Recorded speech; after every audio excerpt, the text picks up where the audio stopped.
Hello? Oh, I forgot. Hold on a second. It's like, where's my model? I forgot to do a thing. So tired.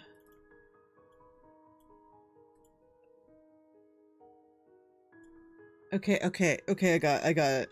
It's a day. It's been a day. No, I have VTuber Studio open, but when I do the Monday streams, I use a program called Shoost, and I have to go through that instead of VTuber Studio when I'm it's a whole thing. I knew what I did immediately. VTuber Studio was open. It just was not calling to the right program. Hello everybody. We did the art thing. So we're gonna get. I'm really hoping we can get like 4 followers in this weekend, because then I can do like a whole art weekend. Is my plan. It's like, I think that would be a good way to just do everything all at once. Just 3 days. We, get them all out right there. Because I owe you one from 900 followers. We just passed, we just flew by 900 followers and straight on to 1,000, basically.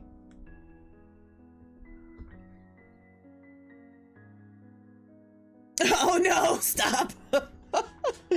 Okay, who's here? We've got Linky, who also got first. They're points. They're just loyalty points where you use them for stuff.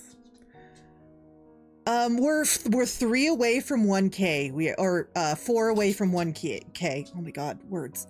So close. So we got Linky, Rando, Rogue, Aaron, Torque, Tanky, Kitsune, and I saw Lioness.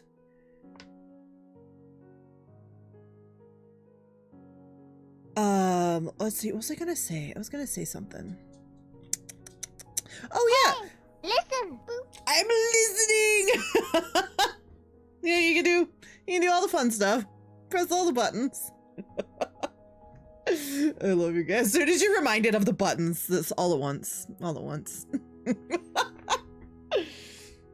Yeah, like you can influence the model. Cat ears, there's a mustache, I've got glasses. Christmas, we have a Christmas hat. During Halloween, we have a pumpkin head. I add more occasionally as they crop up. Usually it's when, Dougie's bone. Okay. I usually anymore add things like when, like Kato was a random typo and I thought it was funny. And so we are Kato now. We are Kato instead of KO. Okay, here go puppers. What, Rando? What is up? Hey KO, thank you for graces us with your presence today. I hope you get a little more energy so I can wish stream won't become posthumous. Oh no. Oh yeah, it didn't say. Wait, it was my sass thing broke. You know what? I don't even care. I'm not even gonna check it. Stream schedule will be. Cal made you a mod. That's amazing. Congrats. Good job on making mod. I'm so proud of you.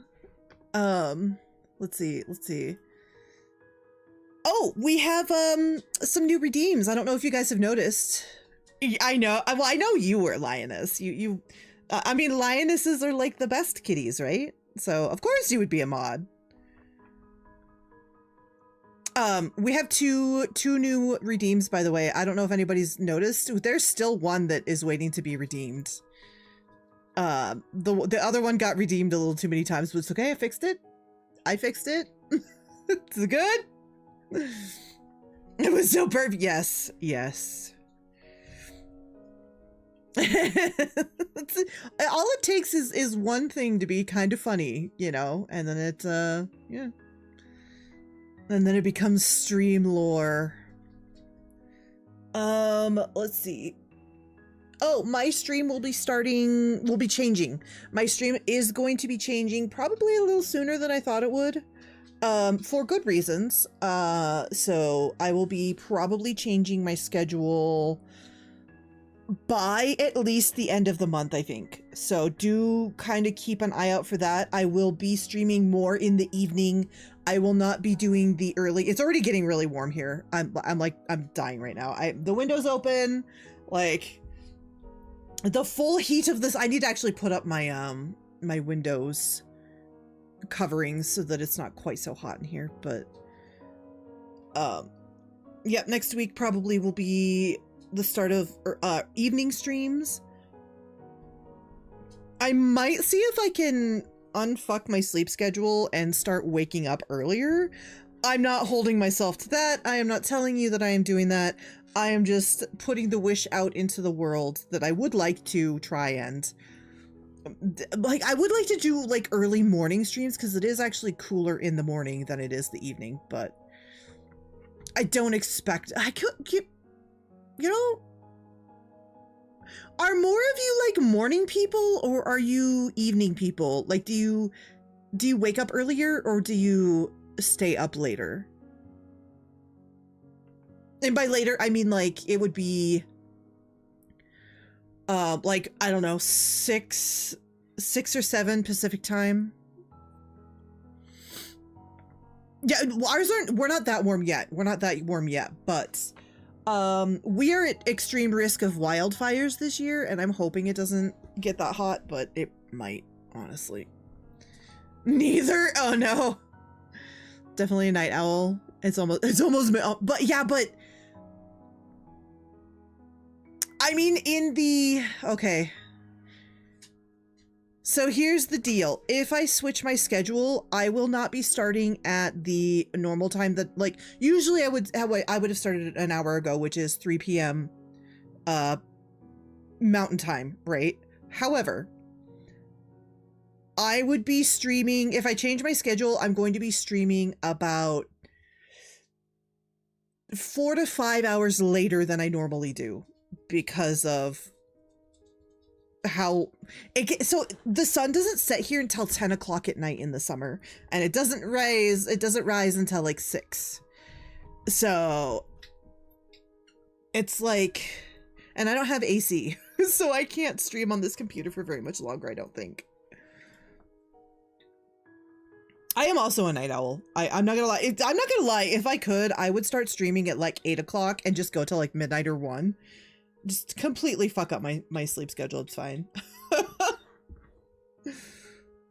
But I'm just kind of throwing things out there for now. I'm kind of leaning towards late night writing streams, because I feel like well, okay, here's for all of you that haven't been that might have been AFK or haven't been able to catch a stream lately. I am going to be doing writing streams this summer because I will be moving to my laptop. I don't think that I will have the ability to use this computer much in the height of the summer.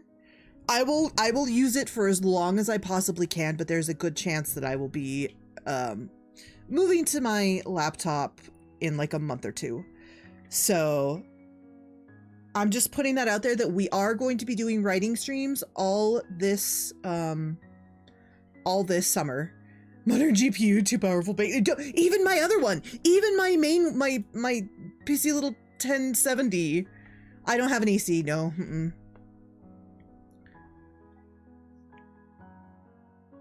Yep, computer gets too hot and then I don't want it to burst into flames. In this room, it gets to like I would say 100 Fahrenheit, which is like 40 Celsius, I think.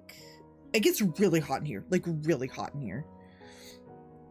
Yeah, computer and me, like I will literally be drenched in sweat if I tried to stream here, and then my computer will be like,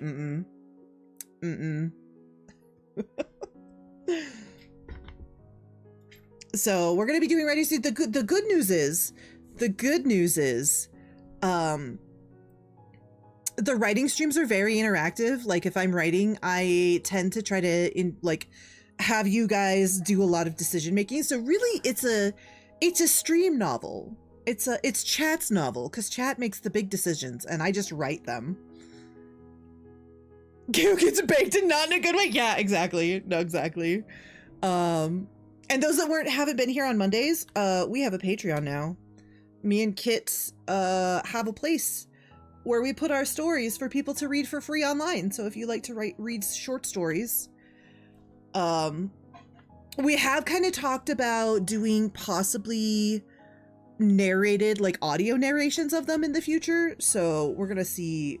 We're gonna see where that goes. But for now, it's just the writing stuff. The production center would like to remind you that first KO will be baked, and then there will be cake. I have like 3 fans. The fans do nothing. I unfortunately. It does get too loud though too. I did try.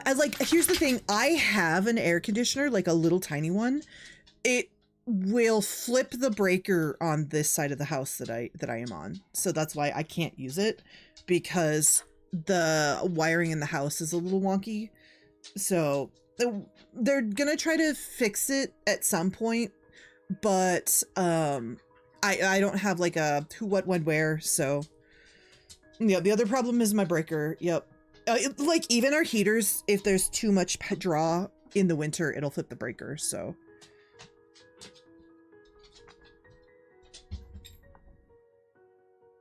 yeah, and they just push the hot air. Well, that's why I was like, if I stream in the evening, it might be a little better, because it does get like cooler. It's just, it's since we have the sun for so long, like, cause like the sun doesn't go down here up until like 10 o'clock. We have sun a lot longer and it stays hotter a lot longer. Not like Texas hot, but like, you know, like whatever heat we get.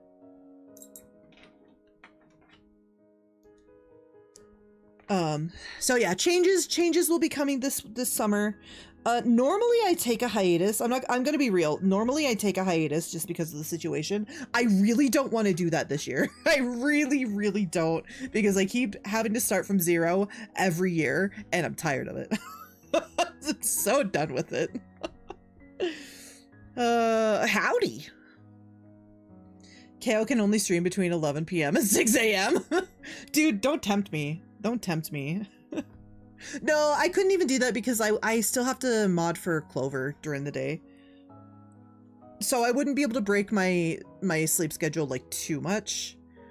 I probably could stream until like 11 or midnight my time though. So like 8 to midnight, 8 to 11, something like that. So still getting in quite a few hours, and hopefully it would be... Oh, no, I'm saying right now. No, like, yeah, the problem is, I'm not 32, 33. I'm not 35 anymore. Like, the 40 number be hitting real hard sometimes. As it is, I'm like, I should go to bed earlier. It hurts. I'm so tired. It hurts me. Yes, 5 years made a difference.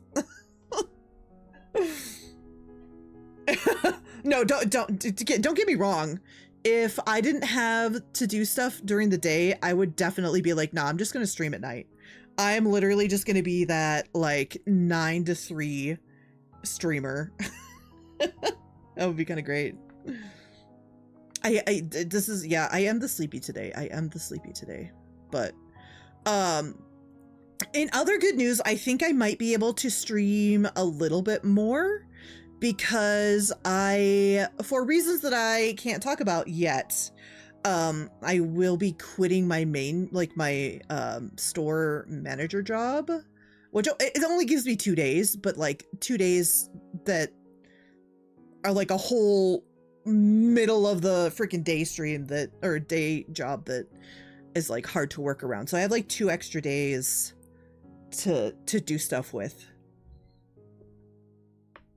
I won't be really able to watch streams if they start. I know, that's the only problem, is that like, in order to work around the schedule that I need in order to make the streams work, it's It's gonna suck for some of you guys that like live in like the UK or further, and that makes me sad.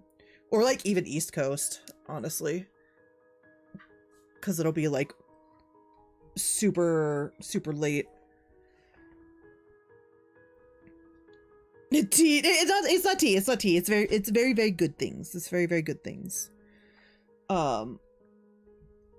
I guess I'll basically what I'll say is I am starting a new job basically, but it allows me a lot more flexibility than my other job, and I get paid the same, if not like a little bit more. So I can set a 4 a.m. alarm to catch the stream.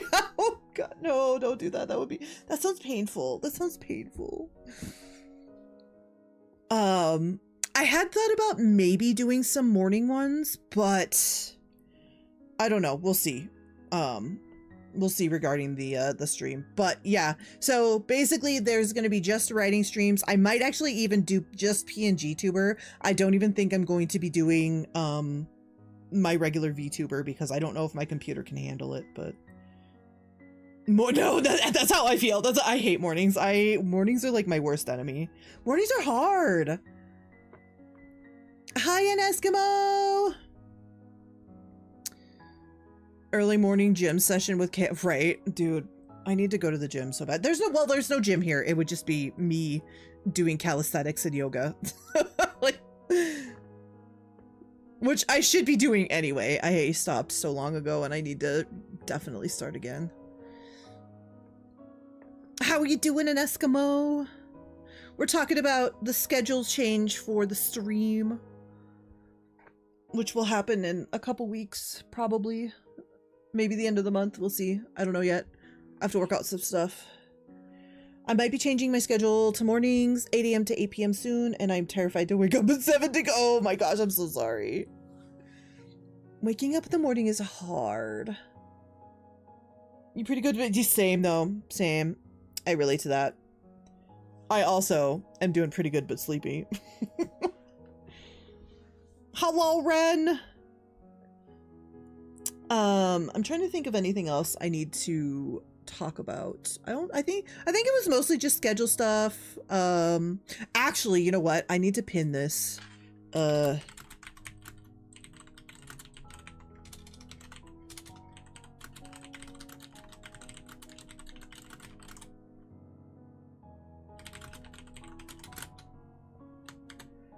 Do. Oh, oops. Can I?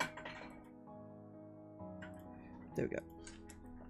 You took a nappy nap, Lucky.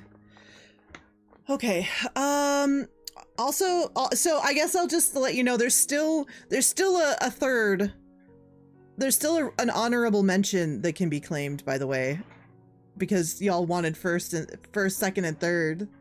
Second and third don't show up on the screen. It's just first. But you do get your second and thirds, and you can count those up too if you want them. Maybe someday they will be put up on the screen.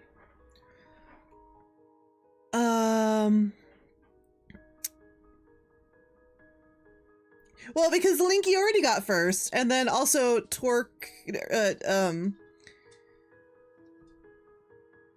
for the Torque and Rogue and Tenki got second. Is that how that went? Wait, did you get it? I don't remember. You know what? If you're not gonna do it, yeah, there's an honorable mention in there. If you go look, you can click it. Go click honorable mention someone. Is it showing as redeemed? Oh, okay. Maybe somebody got it then that I wasn't. Oh, Kits did. Okay. I'm a liar. No. You got runner up, I think, right?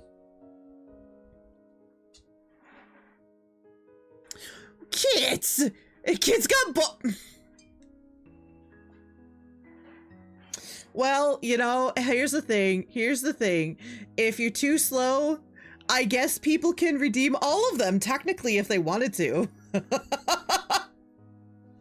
Yeah, because I didn't put the limiter on it, because like there's a thing that is like you have to limit it to like either one per stream or one per person per stream, and I accidentally did it one per person per stream instead of so it's fixed now. It's fixed now. So next stream when you log on, you can you can get first, second, or third, which is first, honorable mention, and then runner up. And technically it's a free-for-all. If you are quick enough to get in here, you get all of them. So just putting that out there. I'm just putting that out there.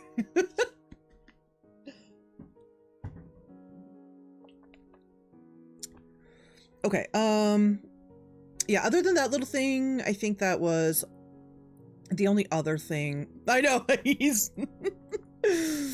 Linky's already gone. Linky already left. He had to go do a thing. Linky.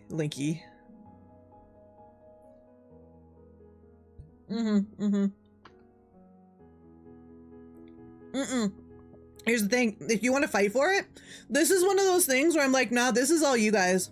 You want to fight for it, tooth and nail? That's on you.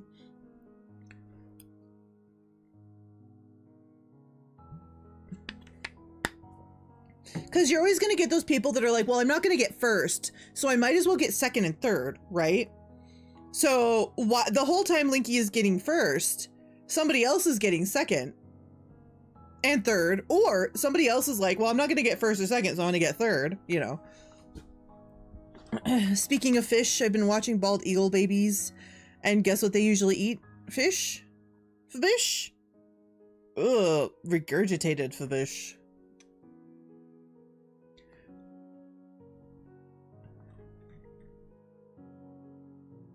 I'm never getting any of them. So you liar, you get the first sometimes. You've gotten at least like 5 of them, right?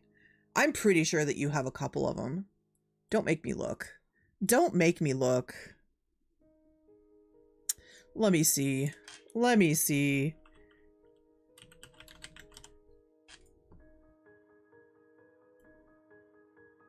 You have 5. You have 5 firsts. Holy, so actually this doesn't give me all of the hours because like I didn't start using Mix It Up until like 3 years ago, like 2 or 3 years ago. But it actually shows me your watch time in hours, which is kind of crazy. Wait, what's Tenki's?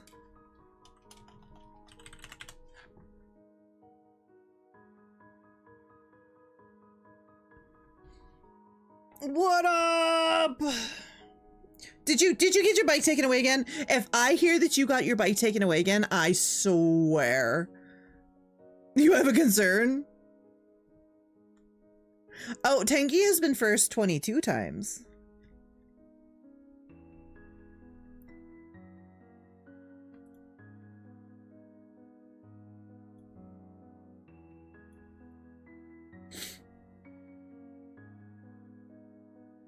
You did not. Okay. I'm proud of you. I'm proud of you. That's what we want to hear. Oh, on the out. Do you want me to tell you? I can tell you. Wait, what are mine? Hold on. Let me see what mine are in comparison.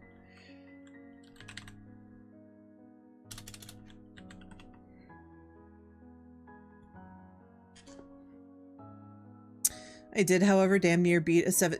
That's okay. I revoke everything, actually. What? Why? Absolutely not. Okay, yeah, no, yeah.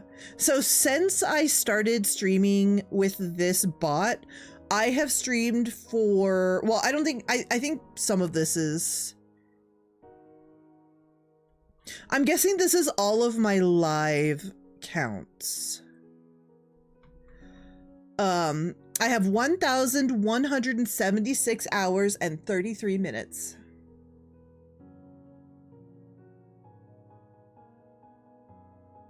That's crazy. I have 500 firsts. I haven't even streamed that many times. I just gave myself 500 because I could. Wow. Yep. It's fine. It's fine. I'm mentoring him and teaching him woodworking stuff. He's being an idiot and knocked over a slab of God. I mean, listen, this is what you get for letting a child run rampant in a woodworking shop on, like, that's all. Not even all of that is yapping. I just want to let you know that. And of those hours, how many you sat here for? 804 hours and 1 minute.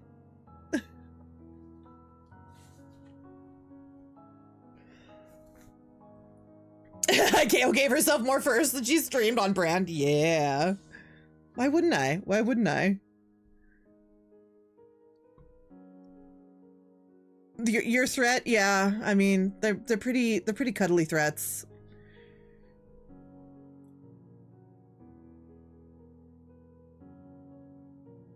I mean, hey, listen. You want to lick your screen? That's on you. That's on you. I don't know where it's been, but you know, it's fine. He's no longer allowed to touch any wood that isn't already cut to size for the next month. Oh my god. You know what? That's, yeah. Only about 4/5 of it. Not because, like, you're usually here or you're lurking if you're not, so. Oh,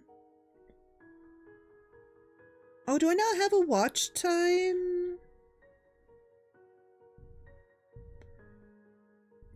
I could probably put a watch time thing somewhere in there. I guess I just don't have one. Hold on. Is there... I'm sure that there's... Oh, I could give people a custom title. Wait, what does this do? I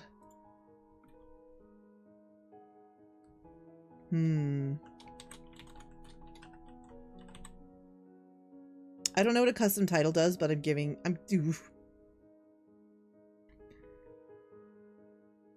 well, that's a thing now. I just realized where the missed hours probably came from. Now I'm sad. I don't... Wait. Oh, you okay, hold on. Rando. Oh, yeah, I can actually do errands too. Give me 1 second. Let's see. Anybody else want me to check? I'll try to make a command for it. That way you guys can see. Oh yeah, well, even then you still got a pretty good chunk of them though.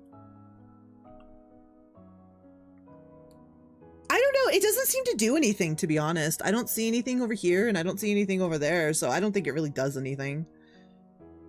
Okay, Rando, you have on record 171 hours and 58 minutes. Aaron has 669 nice hours and 39 minutes. This Linky has 490 hours and 8 minutes.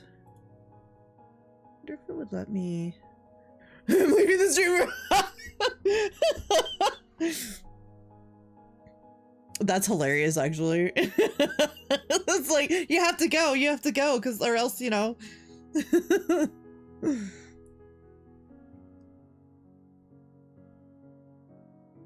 Anybody else wants to check their follow age? Because I don't have a command for it. I could make one right now, but I don't actually know how to make a... I'd have to go figure out how to make one first, and I don't really want to do that, I'm not gonna lie.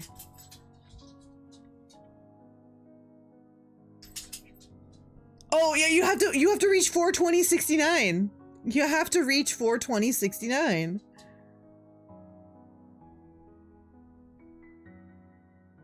Check mine. Okay, and we got an Eskimo. Oop, that's a hello.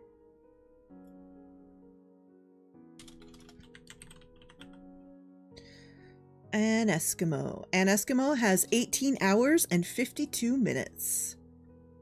Although you've only been following for a couple months though, so that's like not bad for the time. Well, let's see, we'll see.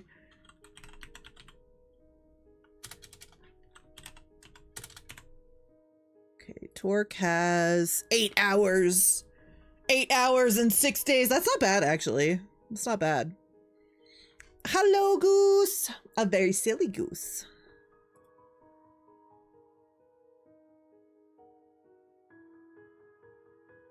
Okay, we should probably start the game. Does anybody else want to see theirs before I start the game?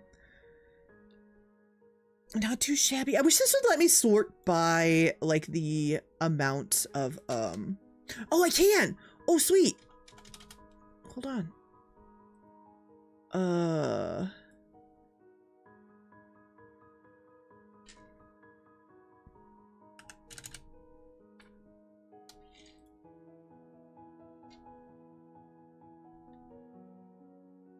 Let's see. Oops.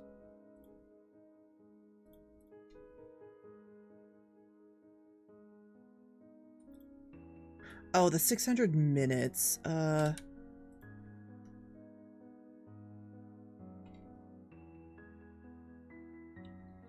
Oh shit. Moosk has 904 hours. That's crazy. Moosk is second only to me. Moosk is an overachiever. We are playing Grace's Posthumous Wish. It's a it's actually a very pretty visual novel, but it's very dark. So there are trigger warnings for like dark themes, death. I think there was like a little bit of like some ideation and stuff like that. Hello, Cal. No. Moosk is the ultimate lurker. Moosk is the ultimate work. We appreciate that. We stand Moosk. We stand Moosk. Let's see, who else is there? Yep, thank you. Oh, and Book Nook? Book Nook has 724 hours. I love Book Nook so much. And then we have Lexi with 500 hours. So we got some. Literally, I searched marbles of stream. I saw a horned dragon mommy with chaos energy playing with balls, and I was signed up. Oh, that's amazing. I do want. Actually, that would be a really good summer thing too. I could probably play marbles on my laptop, like on those days where I'm like I'm really tired and I don't want to stream or I don't want to write. We could do marbles probably. I think that would probably be okay. When we get there. When we get there. Oh, rando. See, Callion, you've rubbed off on. Look what you've done. Look what you've done, Callion. Look what you've done.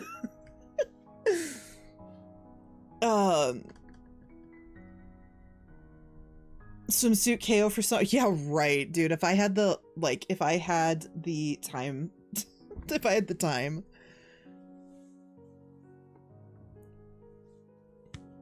We're gonna have to wait until I get time and money.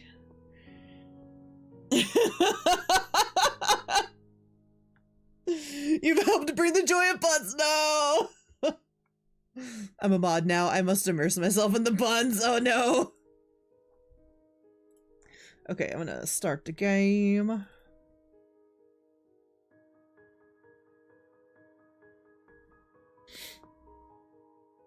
If I could render and rig, you'd have a swimsuit asset. If nothing. Oh, thank you.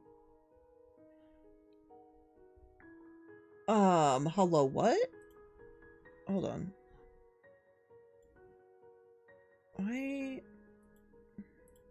Oops, that's not what I meant to do. Why are two helium isotopes so funny? Hee hee. No! No! No! Time and money in this economy? Okay, hold on. I have... Why, Rogue? Why?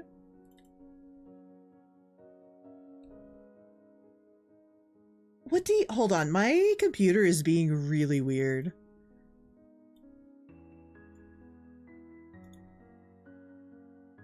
I might have to go in and...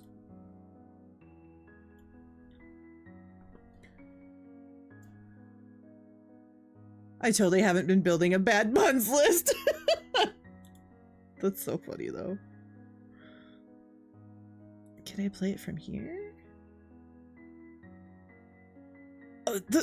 My computer literally won't let me play hold on.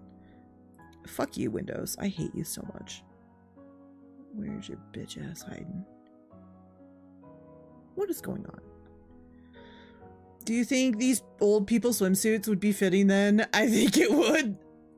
I mean, there's definitely ways to get around the swimsuit thing. Especially if I do like a whole like beach scene with a hot tub like type thing, but I just yeah.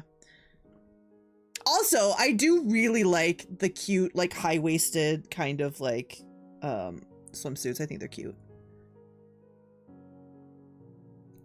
Hold on, I'm having technical difficulties. My computer's like, we don't want to play this. Fuck you.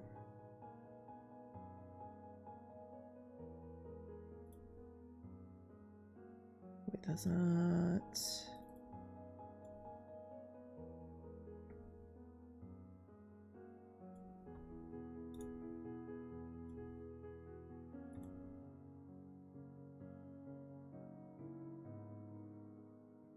What?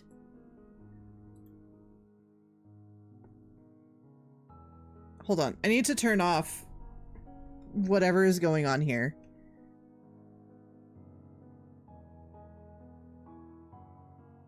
How do I turn off the smart app bullshit on me? What is... Well, I literally... Oh my god. I'm crashing out. Hold on.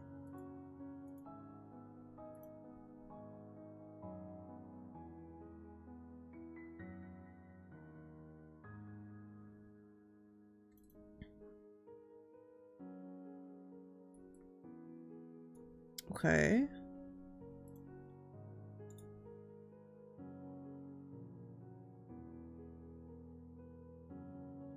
Yes.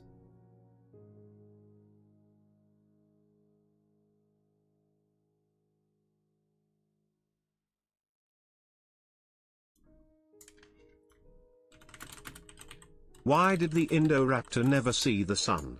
Because it's an Indoraptor, not an Outdoraptor Bardo SSSS. No! I tried to run it as administrator even and it doesn't... Okay, hold on. We're gonna... some short, tech support nonsense. Privacy and security.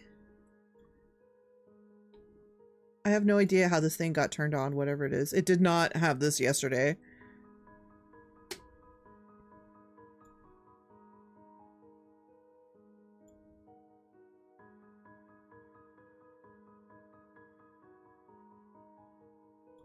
What is this bullshit? So I'm trying to, literally, I am trying to boot up the game and it is telling me, hold on, what did it say? It says, smart app control blocked an app that may be unsafe. Bitch, I was literally playing this last week. What the fuck do you mean? It's blocked because we can't confirm who wrote it and it's not an app we're familiar. I've changed nothing. I have changed nothing since I streamed this game. There was no updates. There was nothing. It's not the game, it's Windows. Windows is stupid.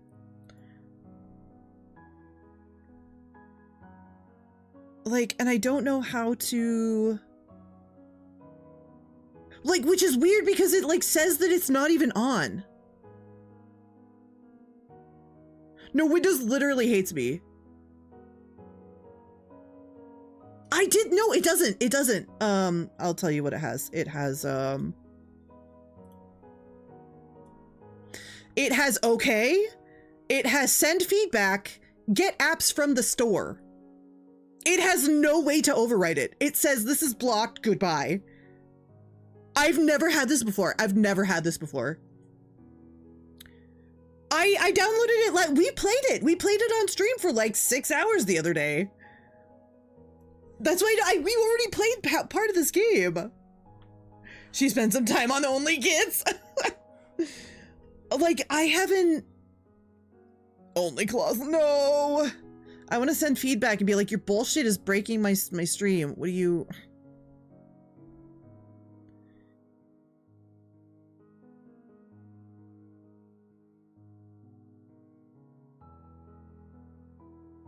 How do I disable it? It does not give me the option to run it anyway. It just says, fuck you, goodbye. Oh, there we go. There we go. I think I found it. I think I found it. Oh my god. This better be it. If I'm gonna crash out if it isn't. Oh, thank god I found it. Like, what is this? This fucking computer. I did not there has not been an update. There has not been an update. I haven't done anything. Okay, okay, I'm okay. I'm okay. I'm okay. No, I got it. I got it. I got it. I know I want to, the Patreon is up there because I want to let people know that I have a Patreon with stories with Kit. Wait, KO, my friend's Discord account got hacked and sent me a random link to a server of no, don't click it. Do not click. Touch nothing. This whole Steam, yo, some weird shit's going on, yo. Weird, I don't know. I don't know. Okay, let me do this and then that. Personally, I'm partial to a bikini top and a sarong. They make me feel so right. So... nothing. No. Nothing! Nothing! That's how I feel right now. Nothing! Oh my gosh, you guys. Oops.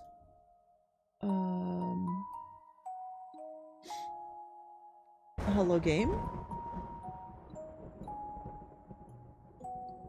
Let me just sit here for a second.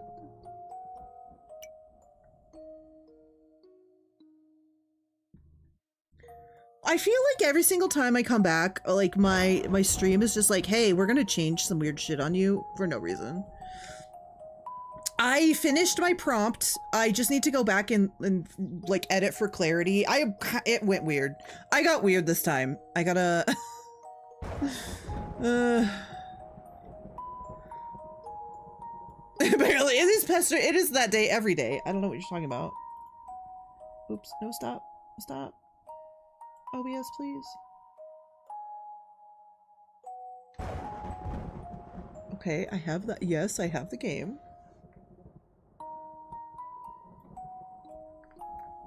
What is... Okay, hold on. Let me do continue. Maybe I have to do this.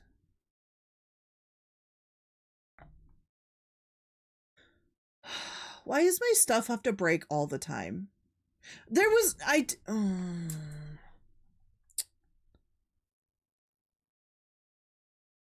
Stretches and cracks knuckles. I need to warm up for stream later. No!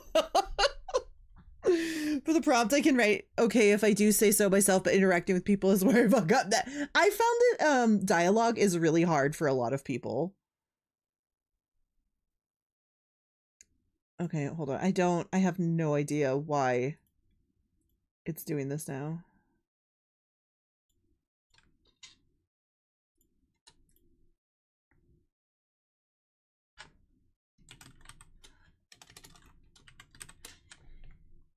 Come on. Why does Waldo only wear stripes?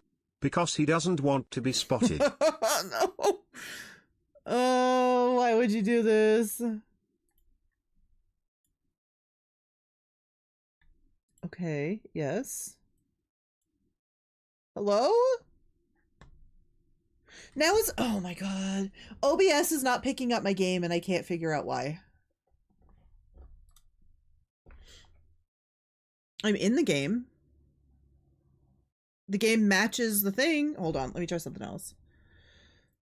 Oh, I have changed. Oh my god, I don't know why. Okay, game.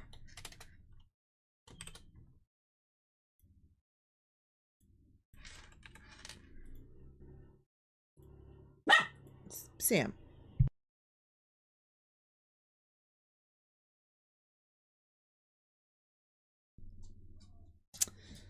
You might hear barking because there's somebody outside.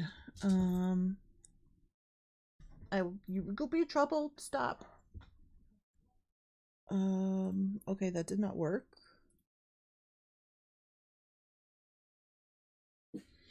We might just make it a yapping stream because I just I am so frustrated. I have absolutely no idea what's going on right now. I have no idea what's going on right now. Okay, hold on. Maybe if I quit this. Like so stupid. Okay, hold on. Sam, you need to chill, dude. My dude, stop. Okay, okay, let me try to boot up the game again. See if it works. I might actually have to play Final Fantasy X. I really wanted to play this game today!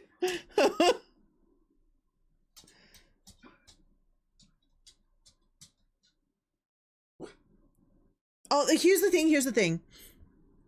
I actually might play Black Book, if anything. I was wanting to play this because I need to get the 3 games done, but I really wanted to get the weapons for 10, but I might have to wait.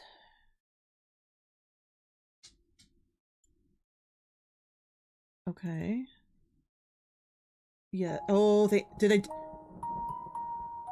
Oh my gosh. Oh my gosh. Did it do it? Oh my god. I think it did it.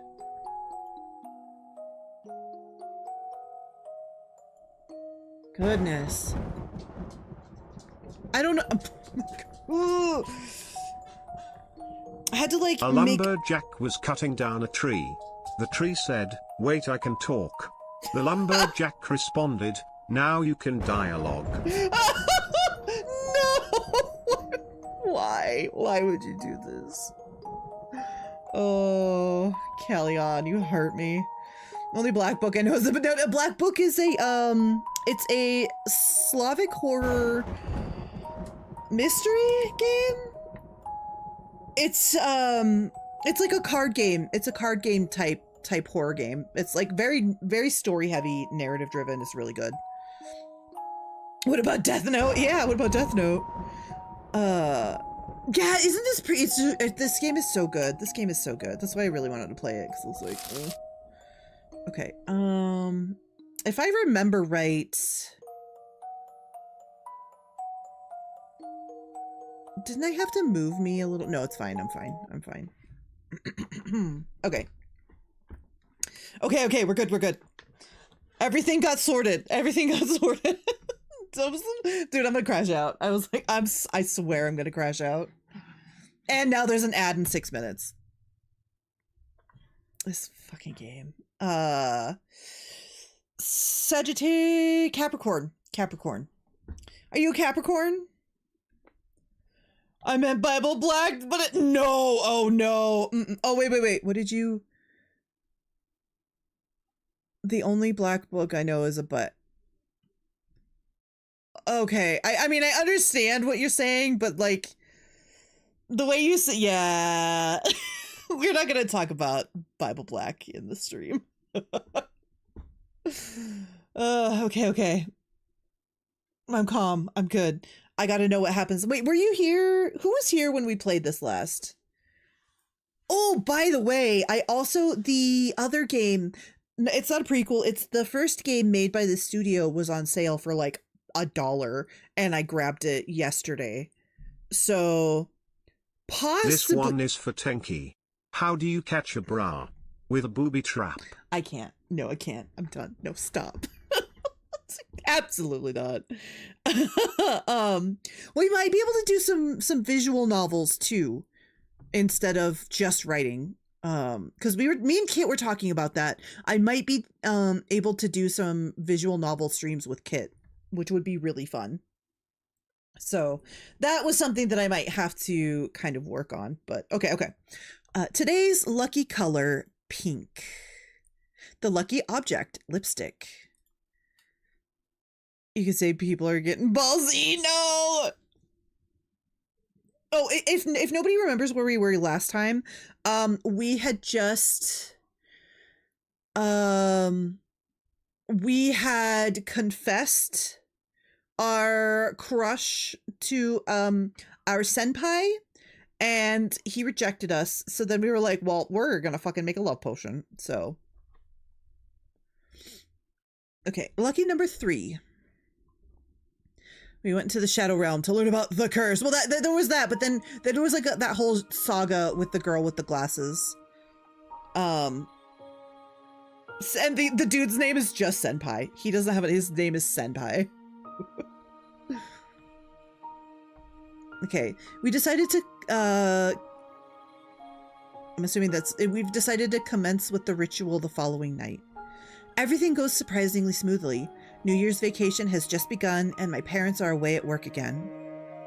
Average teenage girl responds to the face of rejection. I think they're in college. I don't know if they're in high school, but I mean, yeah, you're not wrong. Poor Senpai doesn't even have a real name. Nope. He is merely the object of, he's the objectified party in this. Kayo-chan is brewing up love potion number 9. She just loves this game, huh? No. Absolutely not. Well, I mean, technically they are. I'm not doing shit. I'm just the observer. I print a photo of Senpai, store it on my phone, go to my parents' room, and pick up a tube of my mom's lipstick. No, Cal, I was typing my pun, you monster! Fight over the TTS.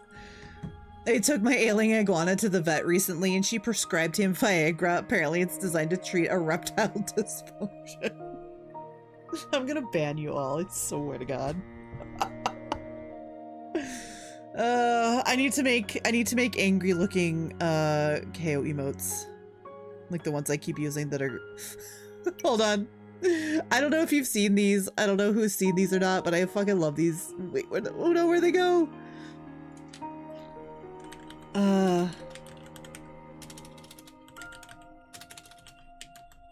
There we go. These are from Blair Bears, and I love them so much. I overuse the shit out of these emotes. They're so cute. Okay, she won't even notice that anything has changed. My parents never notice anything. My heart is pounding with anticipation. I can't believe that in just 3 days, Senpai will be mine and mine alone. Yeah, her name is Fuyumi. I'm getting in my groove. Also, we have an ad in 2 minutes. I'm just letting you know that right now. I can't wait for tonight.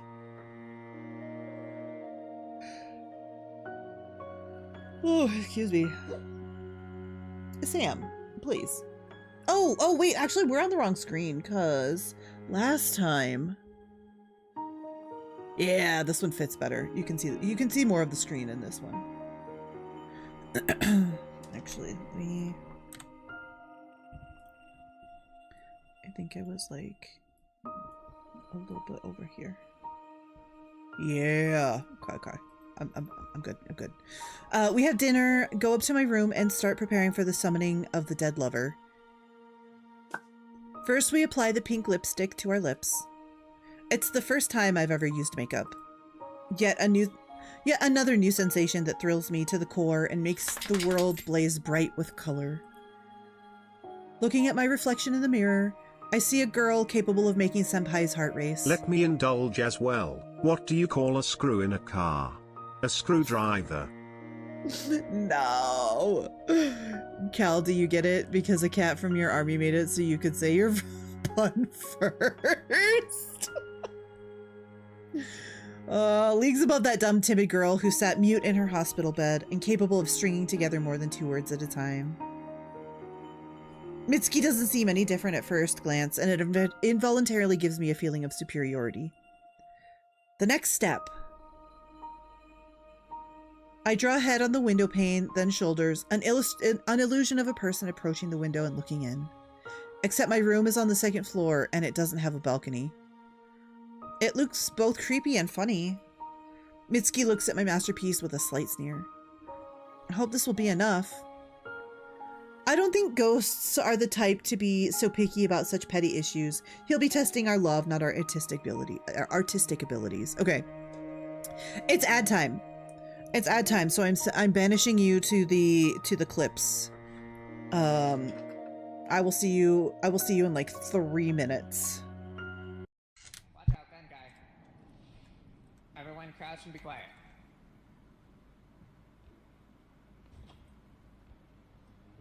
Making no noise.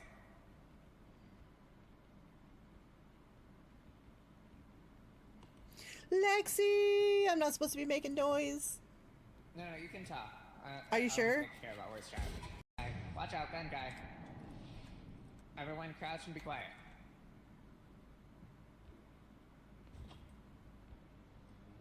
Making no noise.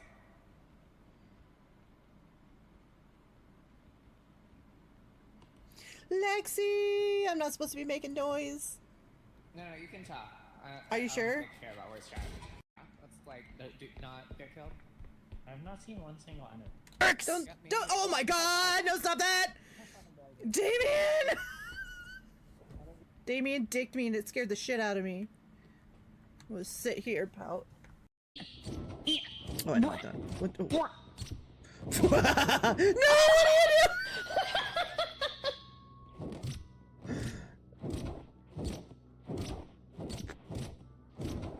Wait, yeah, we don't have any cards. Sound. I just imagine going to beat up stuff. They're just. Oh! I don't know why I did that, but I liked it. Scared the shit out of me. Allegedly. There's a plate. The plate's probably important. Come on, plate. Oh! Okay. It's okay. I was in a stressful situation. It's okay. I managed to keep it. There you go. I don't know why you'd give this to me. My face.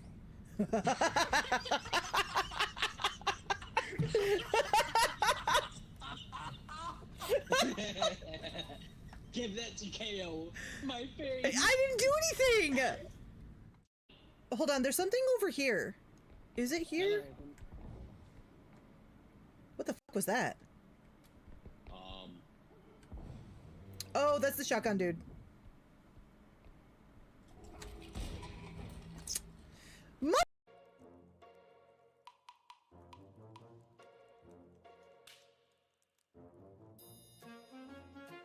Oh my gosh, it's spasming right now? That's hilarious. Oh my god, it is. Oh my god. Usually it goes to sleep. Oh, hi, Linus. I can run away easier. Wait, I can do. A furnace? Wait, I guess I can't. Why is there a furnace room? Why is this a thing? Why do people need this? For books? Burning So much books? fire. I mean, I found a safe. What's in the safe? Nothing. Why does this exist? For our amusement! Okay, well, there's literally nothing of value in here. Oh, Oh, I another found safe, something of another safe. value! Hi, Breach! Breach is valuable, I agree. Not too high, but so high she wants us to fight for her love. I love you all equally. You don't have to fight for my love. You just have to fight for my entertainment. What are you oh my god, Damien, are you There we go. God damn it, Damien. Did you survive? I think puns are your ally, but you merely adopt the pun. I was born and molded by it. I don't know any of it. I'm not gonna lie. Hello, lady! Oh, we have the entire pun crew with us today. Interrogates you, where's the other joke books? Where is it? I'm gonna burn your joke books. Okay.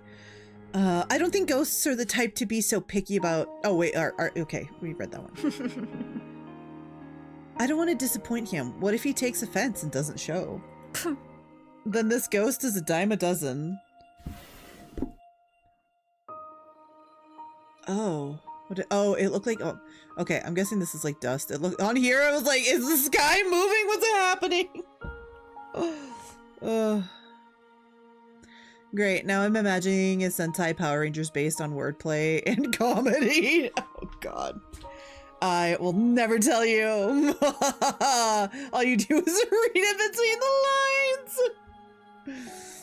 As the spin on the Batman begins and he asks, where are the other drugs, dude? It's been... I don't think I've seen those movies since they released, probably, actually. I shake my head disapprovingly and pull a picture of Senpai from the nightstand. He stands against the wall of my hospital room with a glow of joy about him. A dazzling smile shines on his face. My heart brims with tenderness when I look at it. Alas, his enchanting smile has to be covered over with the glossy pink of the lipstick. Senpai's head turns into an amorphous pink splotch. There's something creepy about it, but I don't understand what exactly.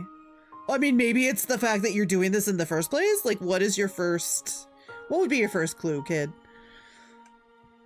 Oh, he's cute. Yeah, he's the one that she's like, I love Senpai and I would like to make Senpai love me. Even if he doesn't want to.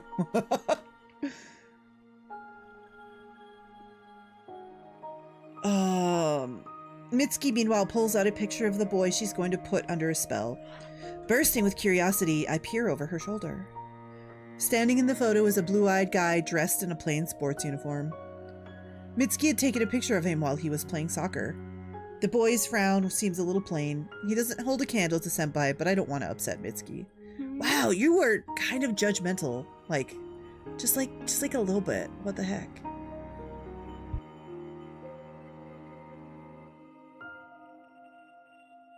The pun crew is here, but they were each of them deceived, for another pun I've was had made. apple A pie. master pun. I've had chicken pot pie. But I've never had a senpai. No! In the mind of Cal, he forged a pun and poured all his will to annoy Kale.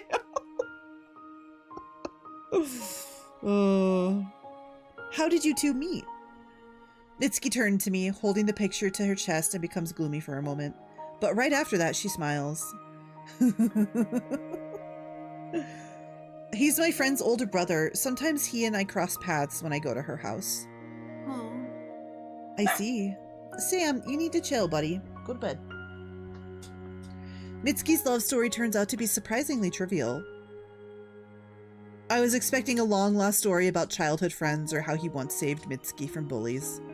Something at least similar to Senpai and I. Mitsuki paints the boy's face with lipstick. The movements of her hand are quick and confident. Soon, very soon. Feeling a bout of angsty energy, I approach the window where the lover's silhouette is painted and stare out. The pun crew will always be here to haunt you. I know, it's okay. I accept my fate. A sickle of the waning moon adorns the cold, cloudless sky. It seems both near and far at the same time. My gaze dials back to the pink outline on the glass. He's just like the moon. The spirit of a dead young man that's neither truly here nor there, far from this world, and yet a part of it. But a cat. Only those he chooses can meet him and have the chance to touch his ghostly apparition. It's exhilarating. I'm drowning in anticipation for the night to come. I guess I'm just crazy. Mitsuki turns off the lights. We sit on the bed and stare out the window. At first, I'm unable to discern anything in the dark of the room.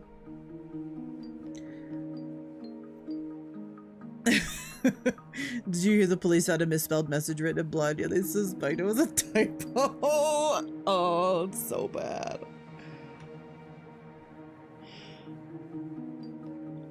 Oh, excuse me. Gradually, the furniture takes on a familiar shape, and the outline of the lover's head and shoulders shows on the glass. Hello, Poke!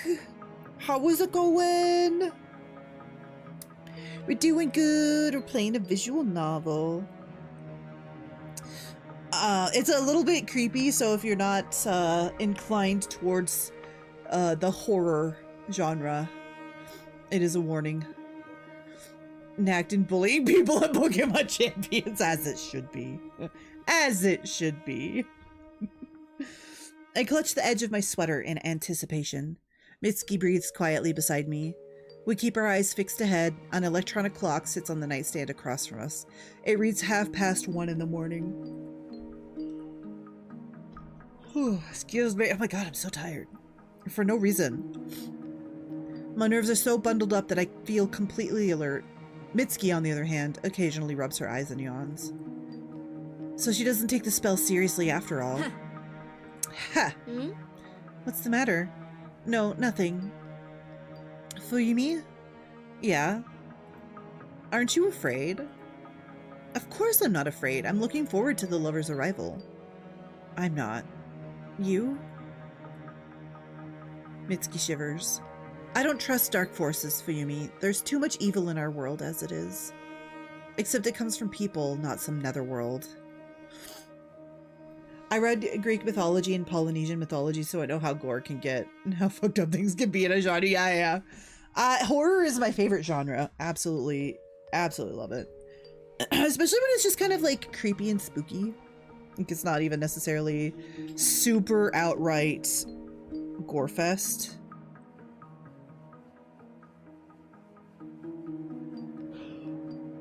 What do you mean?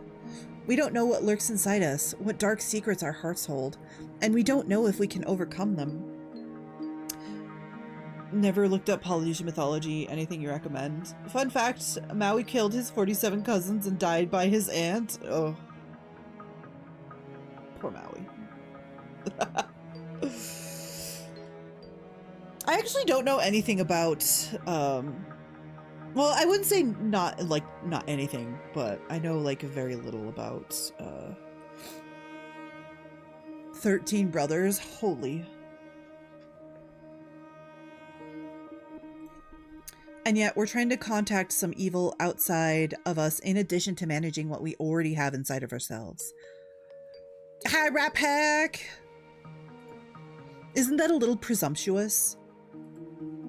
I don't understand. She didn't even believe in this spell, so what's with all of this pompous talk about evil? Or is what Mitsuki's saying just her being influenced by the gloomy atmosphere? I hope everything's going to be alright. Oh, Pokati, KO. The police said to another, the thief took everything and left before we arrived. The other said, it's impossible. He must have done so in a fraction of a second. First police then answered, well, it's theft with a fraction? What's theft with a fraction?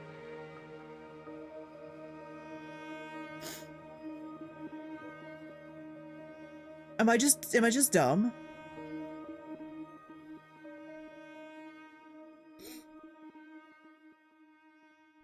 Effraction is the act of break. Oh, okay. I'm not gonna lie. I don't recognize that word. I was like, I don't know what it means. 4th century. Okay. Okay. Listen, you know what? I shouldn't have asked because now I don't appreciate that. No.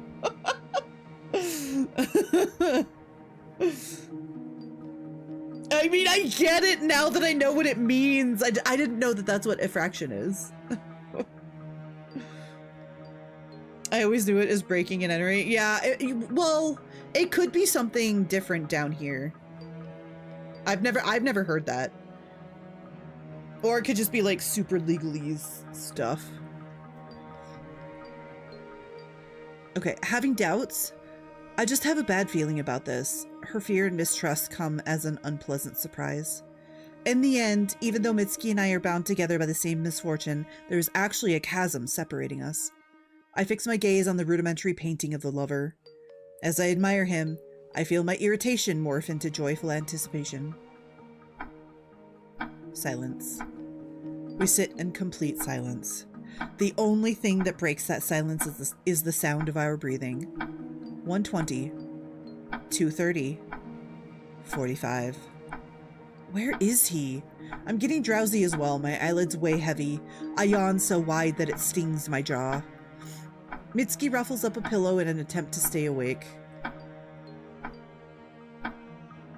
Oh, we got stars now. We got glowy stars. I'm guessing because our poster just glows in the dark, but I didn't notice that before. 3:33. There's something there! Mitsuki and I hold each other's hands firmly. I share in her trembling. He's there! The Dipper! I guess it's more of a French word. Now let's KO play. She'll never have, I won't actually. You guys we'll just be talking the whole time. We'll just talk forever, it's fine. We don't need to finish the game. The silhouette that had been drawn on the windows fills with a black color. It's no longer simply an outline of a figure. Now it is a full-fledged being standing at the window. His head bobs slightly from side to side, peering at the contents of the room. The figure feels cold, and I expect him to bring the musty odor of grave and rotting flesh with him. However, my nostrils are tickled by an airy, sweet scent. The contrast is so bizarre that it's repulsive. This isn't a joke, right? No mere mortal could come to my window. My room is on the second floor. And we certainly aren't imagining it. There's no way we could be. The drawing has indeed become a person. Or a dream? Quite possible. But when did reality end and the dream begin? Everything is just like it was while we were awake. I feel Mitsuki's warmth next to me. My legs feel a little stiff. A yawn is lodged in the back of my throat. Struggling, I look away from the black figure. The room hasn't changed one bit. The clock blinks in time, displaying its bright light-colored numbers. Every piece of furniture is clearly visible in the darkness. I can even count the number of textbooks on the desk. A dream couldn't be this vivid. I'm not dreaming. And the dead lover is real. I clutch Mitsuki's hand more tightly. It's him, right? He smells like piss. I mean, that is kind of like death a little bit. I can see everything in the darkness. Listen, don't ask questions. Don't ask questions. It's definitely him. Yes, Mitsuki's voice is quiet and tense. I mean, actually, that's not too implausible because, like, have you ever noticed, like, when it gets dark in your room, like, you can still see in the darkness, right? Like, when your eyes adjust, like, I can, like, if I turned my lights off at night, like, I can see everything in my room. So I guess I get what they're saying. I get what they're saying. He really came. He came to us. What now? I don't know. The lover will test our feelings, but how? I hadn't thought about that. Maybe he'll ask us tricky questions? Then we'd better choose our answers carefully. Oh,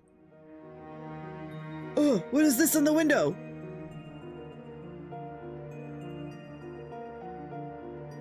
There is a sharp smack on the glass. Mitsuki and I jerk backward in horror, our backs pressed against the wall. The black silhouette doesn't move, but a hail of blows rains down on the glass. That would freak me the fuck out. I'm not gonna lie. I would be freaking out. That's kind of creepy. Oh, that's like a lot of creepy. That's a lot of creepy.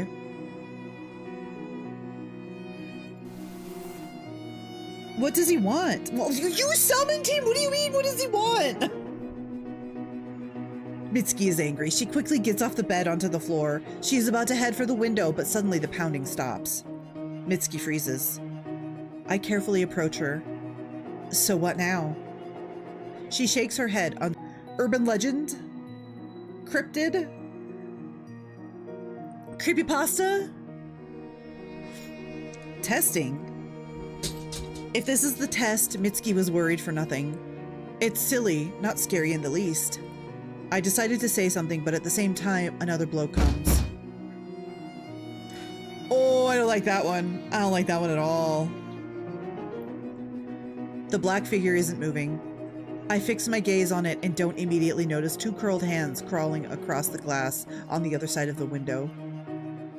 Their knotted fingers move silently, as if warming up for a game of rock, paper, scissors. What does this mean? No idea. Cheeky breaky. The hands freeze for a moment before they scrape their index fingers against the glass. Does it want to come in? No way. The mysterious creature ignores Mitsuki's objection, instead pressing both of their palms firmly against the window. When they push so hard that the window begins to rattle and vibrate. Having failed to achieve the desired result, the hands relax before poking at the glass again with their index fingers. Around an entire minute passes and nothing changes. The hands fail to enter my room. Phew. Only now are we able to breathe again. He shall not pat. Mitsuki stammers as she sees the curled fingers hit the glass with their nails again. After which, they pass through it as if the window had been a mere illusion. How? We back away to the door, but freeze when we realize that the hands aren't trying to sneak into the depths of the room. They hover in the air, resembling an unnerving art exhibit, and freeze just as the dead lover remains frozen. The sweet aroma becomes noticeably stronger. Oops, hold on. Oh yeah. Self-care reminder, everybody. This is your reminder to take a drink of water, eat your dinner or take a snack. Eat your dinner or have a snack. Feed animals. Take your meds. Take your medicines. To go take a shower. Go do the things you need to. Yearning for a high five or a fist bump. It groans. No. Don't leave me hanging, bro. No. Absolutely not. Mods ban him. I'm kidding. Don't. Some of you take it too seriously, don't. Moisturize and stretch, yes. Yes, self-care, everybody. Do the things. Do all the things. It goes to fist bump, then moves away. Snooze, you lose.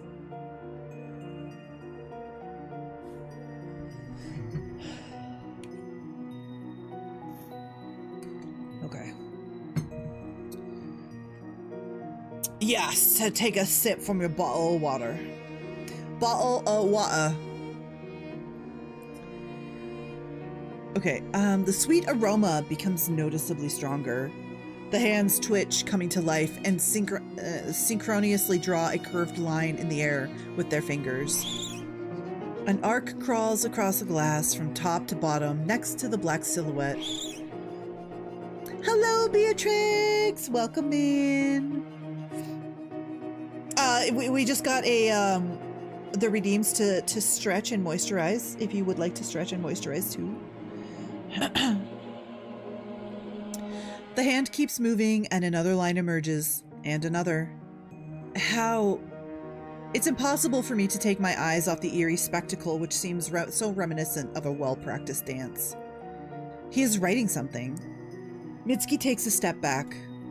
Writing to us? Yeah. The lines form a word. It has to be read backwards like a message through the looking glass. Go, the dead lover orders us. Go? Where? Oh, watch out, he's got a gun. Rando, put that down. I look around and then the door to my room opens slightly. Another hand obligingly clutches the doorknob, peering out from behind the wall. Looks like a cheap horror movie. There are nervous notes in her voice. Let's go. Unlike Mitsuki, I'm brimming with impatience. He's calling us. I pull Mitsuki out of the room. Of course, the black silhouette, the creepy hands, and the opening door scare the crap out of me, but I'm not going to stop. My curiosity is stronger than my fear. What else will I see today? Tattletale. Behave, Rando. Behave. This thing is super creepy. What new feelings will I discover? It doesn't matter if they're positive or negative. I want to feel them all. We leave the room. The hand vanishes. Damn, I want to know what its owner looks like so badly. I don't. Girl got too much curiosity, yo. The lighting and music really set the tone. Yeah, it does really, really good for like a creepy visual novel. I really like it. The hallway is dark and silent. Even the dust in the air seems to have frozen in place. But in the darkest corners there are obsidian clots that coil and entwine like slithering serpents. He was banging on the window so hard that he could have woken up the entire neighborhood. Why is nobody awake? Maybe we're the only ones who can hear him. What's wrong? Would they hear us if we called for help? Called for help? Why? The lover only punishes those whose feelings aren't strong enough. What does that have to do with us? Everything is going to be all right. Sometimes I don't understand where your confidence comes from, Fuyumi. Her statement sounds like it wasn't fully finished. Where does it come from? Bravery or foolishness? Is that what Mitsuki meant to say? Irritation surges through me once again. Come on. Ooh. Phone? The sound is so sudden, Mitsuki and I flinch and almost trip. I nearly fall back into the room while Mitsuki leans against the wall. What? A message! With a trembling hand, I pull my phone out of my pocket. An icon glows on the screen, notifying me of an unread message. Huh? At this hour? Who? Senpai? No, the number is hidden. I show Mitsuki the phone. The screen light illuminates her tense face. Don't stall. I press the button and a message opens. Are you brave enough? What? Maybe he'll demand an ordinary test of courage. We're not in kindergarten. Our feelings are worthless if some hands and knocking on the window is enough to scare us away. Come on. We stop in front of the stairs leading to the ground floor as the silence is cut through by a melody again. I impatiently open the message. Once you step on the staircase, you will regret it dearly. I don't get it. Is he warning us? I think he wants us to find another way. I ponder it. No.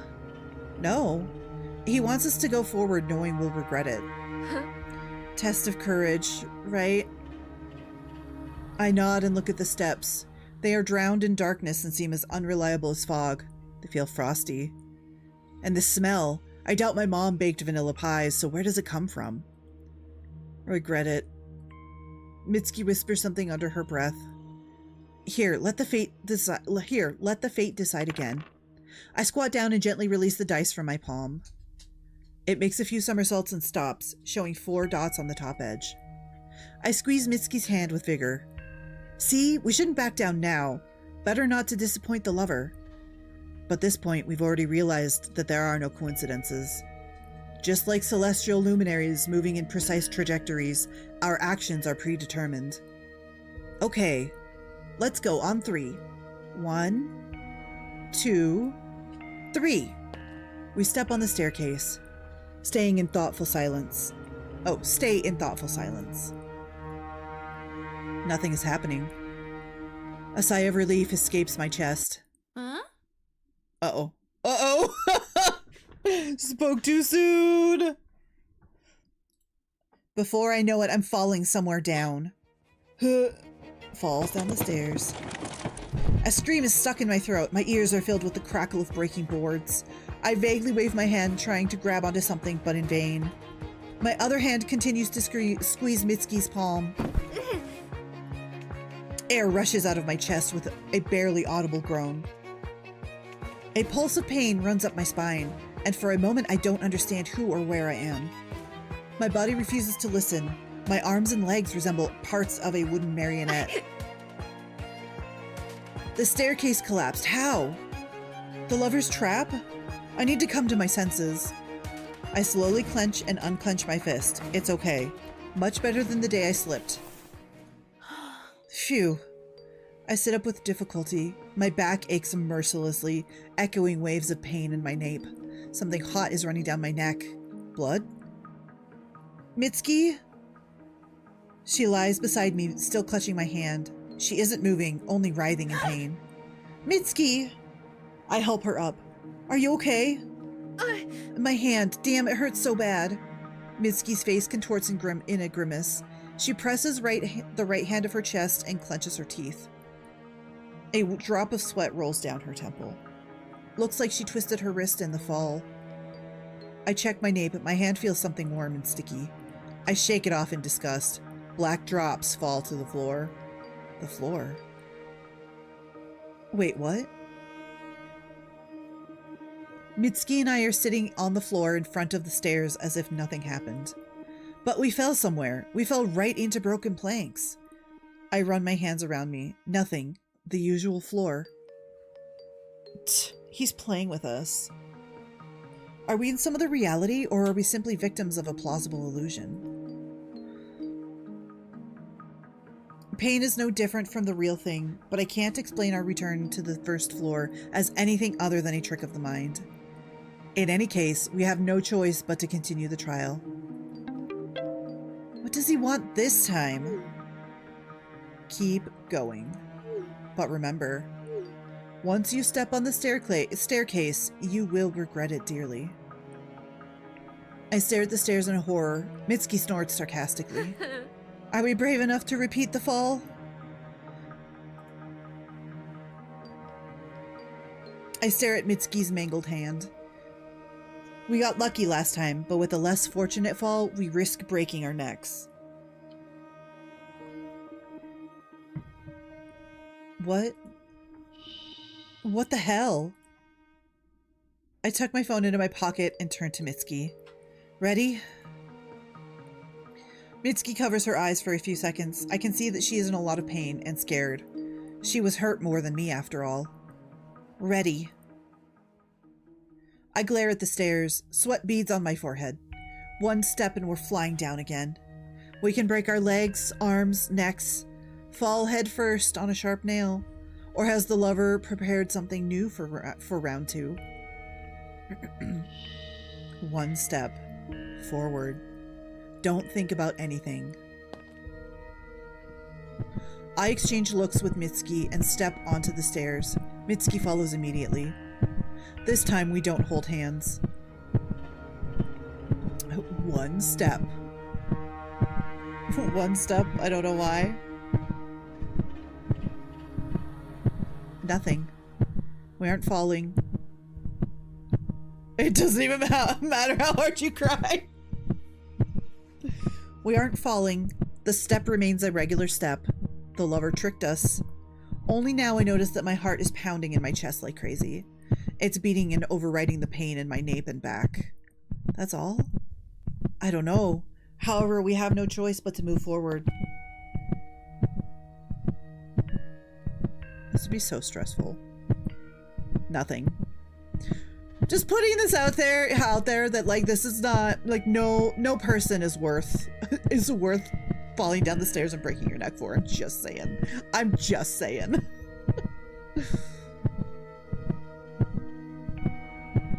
He is mocking us. It's so scary that I feel nauseous. My chest feels like it's covered in ice. And yet we step down again. Nothing. The torment begins anew. Back pain is literally me. We expect a trap on every turn. Every time we take another step, we prepare to fall down. But nothing happens. My bangs are sticking together with sweat. I wipe my forehead with my sleeve. My throat is dry. We walk, and at last, we walk down the last step. Mitsuki nearly falls to the floor. I can hardly stand on my own 2 feet myself. Descending the regular staircase proved scarier than the proverbial fall. Feels like going down it took us hours. Puppers get 1 bone. Puppers get 1 bone. If the lover wanted to wear us out, he's done a fine job.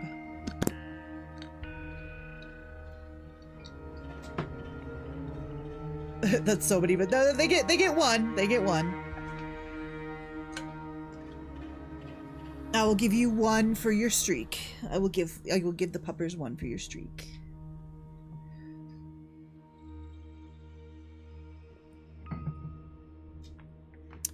If the lover wanted to wear us out, he's done a fine job. Is that all? Have we passed? I don't know. Ooh. Oh no.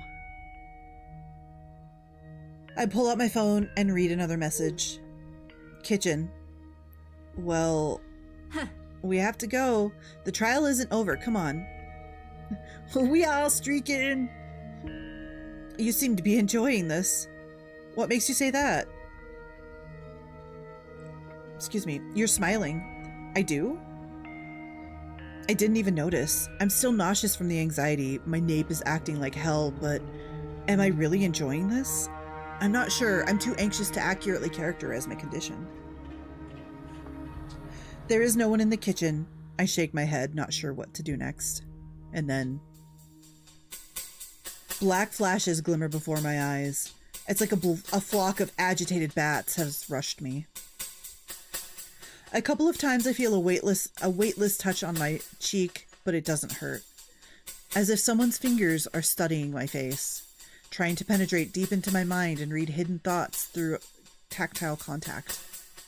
A strange vision lasts mere seconds. The world freezes again.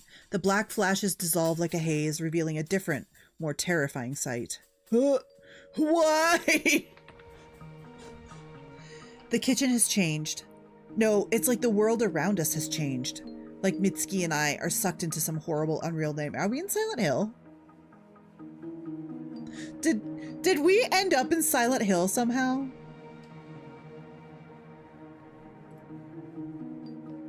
Did someone say streak? Also, congratulations on the streak! Get a spell! No! It's okay. Close enough. Close enough. I know what you mean. I speak British? Sorry, that's just bad.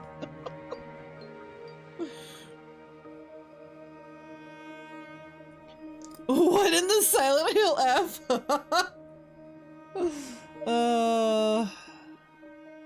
It's like the same stuff that was in what's her face's room.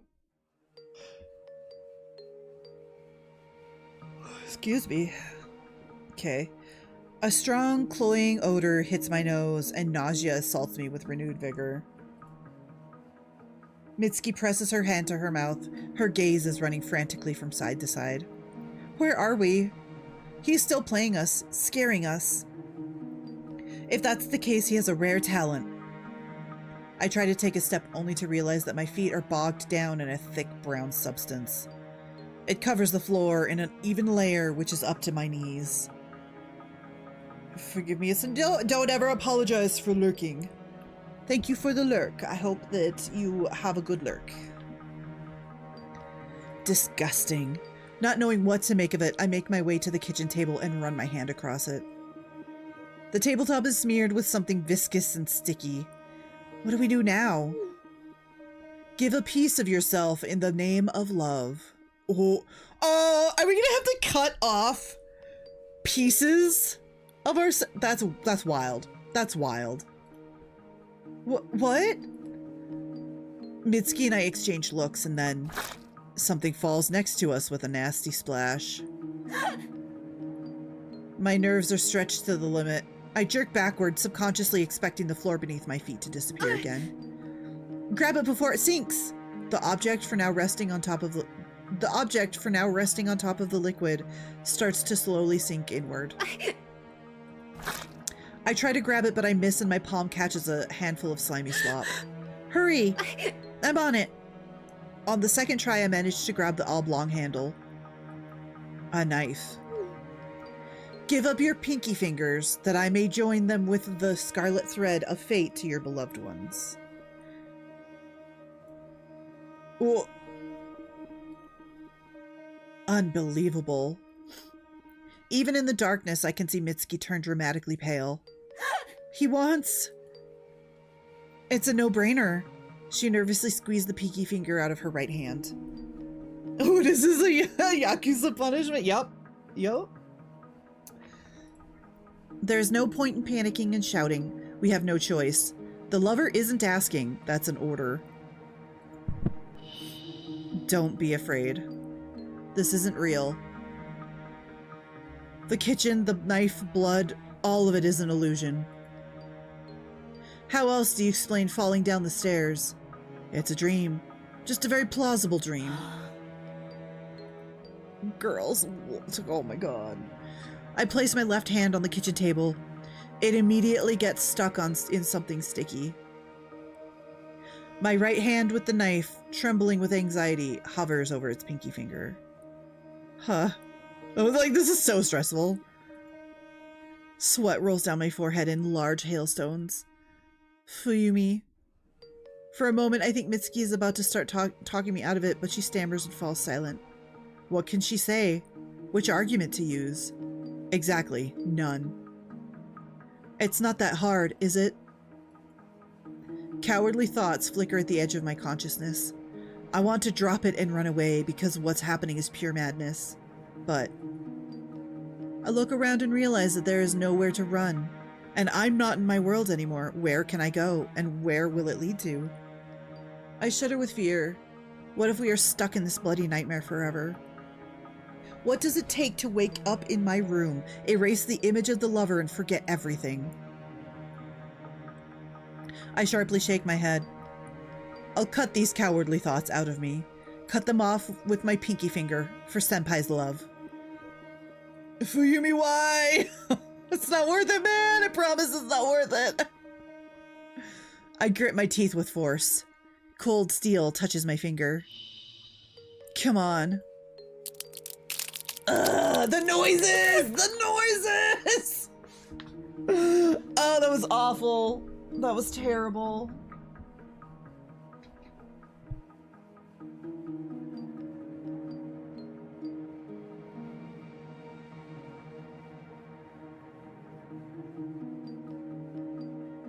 Also, does anybody ever have one of those days where you are literally just dropping everything? I have spilled today, like, I spilled my vitamins, I spilled a little container of tomatoes, I spilled my allergy meds.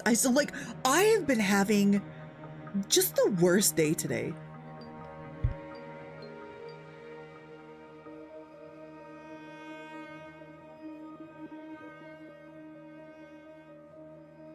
You playing repo? Have fun.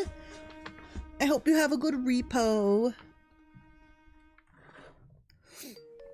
Oh, that's so creepy. Tend to forget things more than knock. That's what's like I forget things constantly. That's just the norm. But like today, I just could not keep my hands on shit. I was like, what is going on? It's driving me crazy, man. I drop the knife and jerk my hand away in a burst of unbearable pain. For a moment, it seemed as if my hand and the finger laying on the table were connected by a thin scarlet thread. Ooh, she cut it off! No longer holding back tears, I pressed my hand to my chest. It hurts like hell. Mitsuki is looking at me with a direct, impenetrable gaze. She resembles a marble statue forever frozen in one pose. I rush to the sink, grab the first towel I can find, and wrap it around my hand. Only a few seconds later, I realize that it's completely soaked in blood, not mine. It takes a while for the noise in my head to subside, the pain dulls. Mitsuki speaks for the first time. Now it's my turn. She picks up the knife without question and places her dislocated hand on the surface of the table. Mitsuki. I can't bring myself to watch Mitsuki cut off her pinky finger, so I close my eyes. Watching another one's suffering turns out to be harder than cutting off my own finger. So weird. There's a nasty... I fucking hate the sound. And then a melody. I open my eyes. Mitsuki is clutching the wrist of her left hand. Her white face is filled with pain and disgust. I pull out my phone. Give up your hearts in the name of love. What? I love the expression, give your hand and heart, but our ghost seems to take it too literally. He wants... My gaze falls on two pinky fingers resting sadly in a sticky scarlet puddle. Yo, what? I gulped, trying to deal with nausea. It's not enough for him. Damn lover, not satisfied with pinky fingers. Did you know that it's mentally impossible? Yep. Your brain, like, disconnects. However, it is not impossible to chop off your own finger.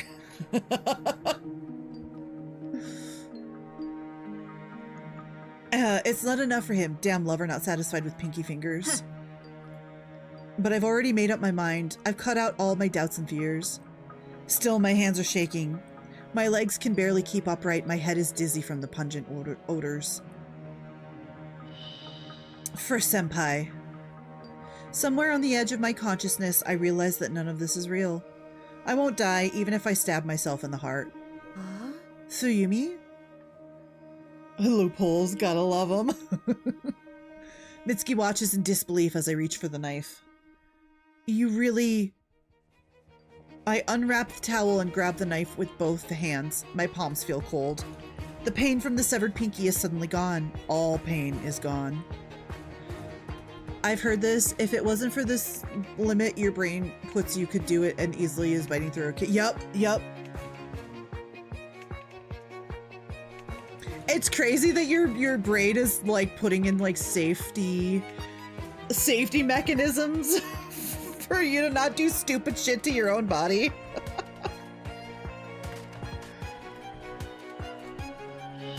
Strike. Don't hesitate. Strike. My mind goes blank. Senpai. For senpai. Wait! Oh no, Fuyumi. It hurts. It hurts so bad. I've done everything right, yes? I've stabbed myself in the chest, but did I hit the heart? I'm not sure. It hurts so much. Lover, you have to accept it. You have to. If not, then you've murdered yourself for nothing. Black fog floats before my eyes. I no longer hear Mitsuki's voice. Pain has gripped my body and my thoughts. I must have died.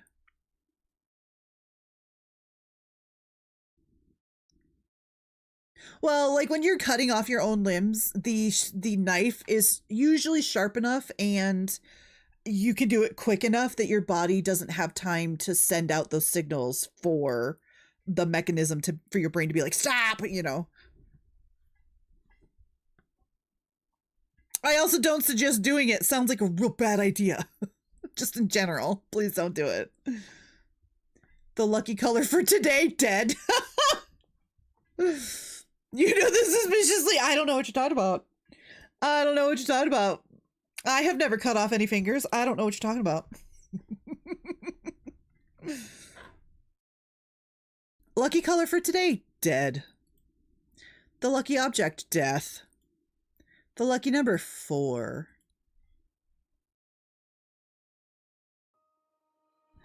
Fuyumi! Fuyumi! Someone is shaking me violently by the shoulder. I struggle to lift my eyelids. My head feels like it's fracturing into shards, and each and every one of them is screaming in pain. What? Mitsuki's worried face appears before my eyes. What happened to me? I'm laying on my bed, sunrays gently stream through the window, filling the room with the light of life. Morning? How did I end up here? I nervously press the fabric of my sweater against my chest, but it doesn't hurt. I reflexively grab my pinky finger. It's still attached to me. Was the lover's trial a dream? I sit up abruptly on the bed and look at Mitsuki. She is sitting there as if nothing had happened. Not a trace of yesterday's agony on her face. Her right hand rests on her knee. Mitsuki follows my gaze and twitches her hand. The pain is gone. My hand is fine. It's not dislocated anymore. How? I don't know. It's really weird. My hand stopped hurting as soon as I picked up the knife. I didn't think I'd be able to follow through with a mangled wrist. Follow through? So you two... Of course, you remember that you can't disappoint the lover, right?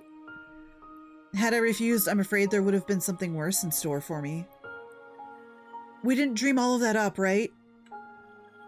The same dream, both of us? Whatever it was quite real. She gestures her head towards the window. The silhouette drawn with pink lipstick had changed. A part of the dead lover's head had been erased. Next to it, the word go is written backwards. So it wasn't a dream. No. I hope the second night will be easier. I laugh, expecting Mitsuki to support the joke. But she remains silent, her eyes fixed on me, direct and attentive. Her golden eyes seem to look straight into my soul. It gets a little awkward. What's wrong? Mitsuki... Oh, sorry. I read her name instead of that. Hold on. I'm changing my mic. Give me a second. No, nothing. I hope so too. I don't feel like sleeping at all. I originally thought the lover's challenge would last all night, but I was wrong. It didn't take us more than an hour to get from my room to the kitchen, so Mitsuki and I slept like corpses through the night. As a result, during the day we rest and specifically don't touch topics related to the spell. However, my thoughts kept returning to the ritual. What else will the lover want from us? We've passed the test of courage. We've overcome fear and gone through pain. Is that not enough? How else do you prove that your love is genuine? Apparently it's not enough.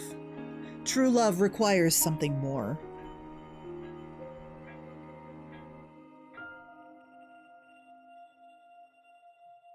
The night comes too quickly, as if it had been chasing after us to keep us from catching our breath. I walk over to the mirror and put on the lipstick again. My reflection looks strange to me as I see the treacherous smile reaching across my face. A smile too joyous to belong to a gloomy girl like me. It suddenly dawns on me, I'm no longer afraid. Fear has turned into excitement. I want to see the lover, start the trial, and find out what he has in store for me as soon as possible. It will never be enough. More. I want more. I want to pass as many trials as possible, like in a game. Only this time, I'm not participating in childish nonsense, but something real, something serious and adult. Hurry. We're sitting on my bed again. The glowing green numbers of the clock show the inexorable passage of time. The black silhouette reappears in the window. Here he is. Yeah. Just like last time, the lover stands without moving and silently surveys the room. Give up your future in the name of love. Our future? What does he mean by it? Our lives? Also, there's an ad in 7 minutes. 7 minutes, there's an ad. All of this right? That's what I'm saying. Like, this is... You doing too much, girl. You doing too... Just move on. Just move on. You're like, what? You're like in high school. Or college. Like, there will be more. It's fine. It is fine.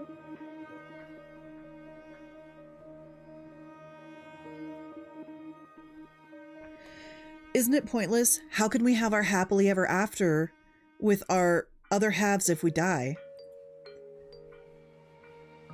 Also, can you hear that banging in the background?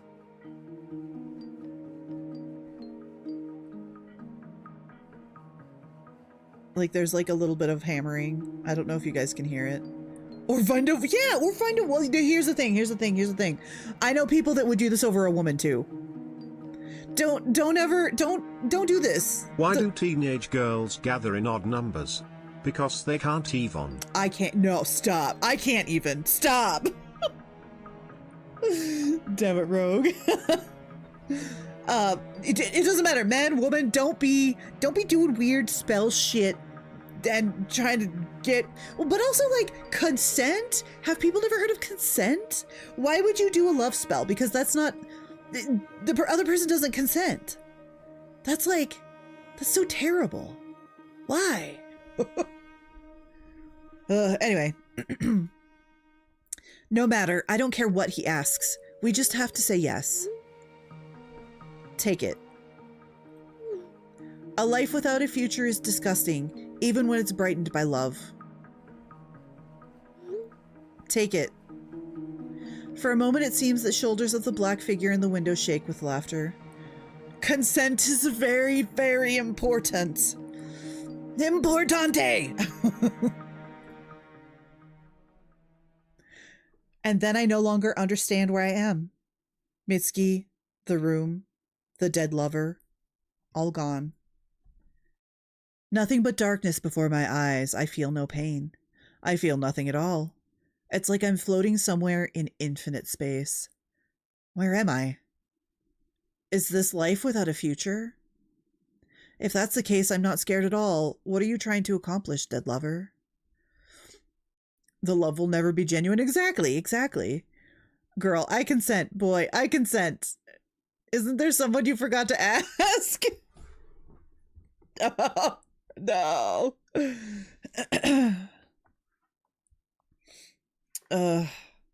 Consent be very, very important. So you, me. Is someone calling me? Fuyu me. Senpai's voice? My whole being is drawn in towards the sound. The darkness begins to part. There it is, the light. And from beyond it comes my beloved's voice. But why does it sound so sad? Consent isn't just important, it's sexy. Is something wrong? I hope Senpai is okay. Oh. She gave up her future and now she lives in the past. I open my eyes in horror. The first thing I see is a familiar ceiling of a hospital room. What? I'm back in the hospital? My brain refuses to think. Senpai's worried face comes into view. Fuyumi! My tongue refuses to obey me. What the hell? Fuyumi, can you hear me? Yeah? I'm so glad. It's the first time I've ever heard Senpai sound so anxious. His eyes brim with love. Love for me? My heart does a little somersault in my chest. Give up your future in the name of love. If I'd received the love of Senpai, what would I give in exchange? What did the lover mean when he said the future? Oh, Raiders! Hello! Welcome I do have to warn you, we do have ads in 7 minutes. Just pointing that out for a second. How is it going, Sketch? Did you have a good stream today? He looks like Adrian Agresti? I don't know who that is. I'm not gonna lie. If they like pretty things and horror and visual novels, they've come to the right place because we're playing a horror visual novel.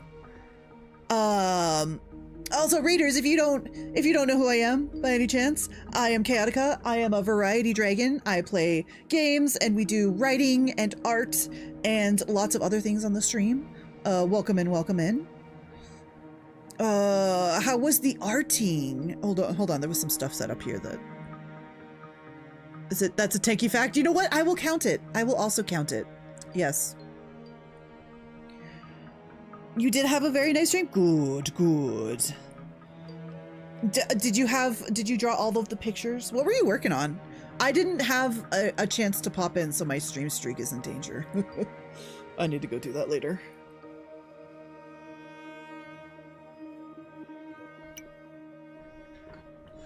Okay. I redesigned an old character and gave her an amazing outfit. Ooh, do you want to art tax? Do you want to share a link in the chat and I can put it on the stream? Unless you have to go run away and do things. If you do, please go do the things. Also, we have an ad in 5 minutes, but I could probably snooze that. It's fine. Ooh, oh my god, I love this. Hold on. This is amazing. This is wonderful.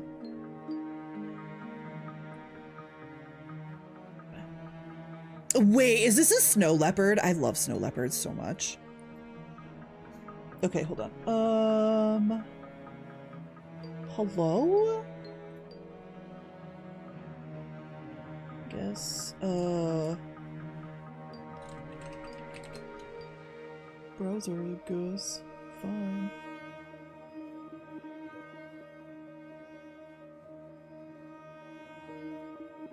Or not. It's fine too. What the fuck?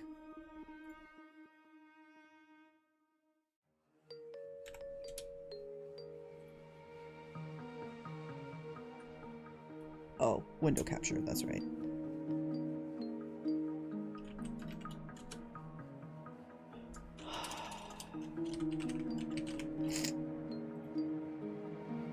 You're gonna have to bear with me. My nose is like crazy plugged right now. Do this. This is so pretty! I am literally blocking out everything on the screen. It's fine. I'll make it bigger. Because look at this character! I love them feets. I love them feets. It's so pretty. It does look amazing. Arctic, is it Zilonin? Zilonin? How do you say her name? I've never actually said her name. I've only ever, like, said it in my head. I love, like, the, see-through parts, like the plasticky parts. So pretty! Also the tail. You know what? Snow leopard tails are, like, the best. The best.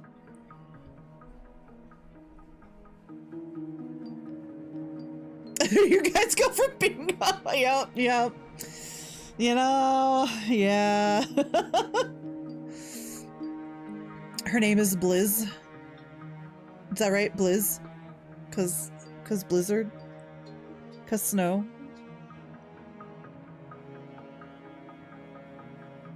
It is very pretty. It is very pretty.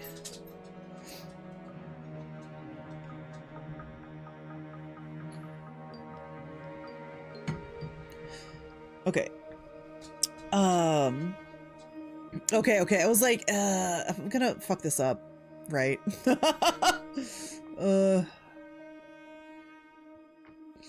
could probably do the pronunciation of a character or something because I fucking fucked up on the Zilonin.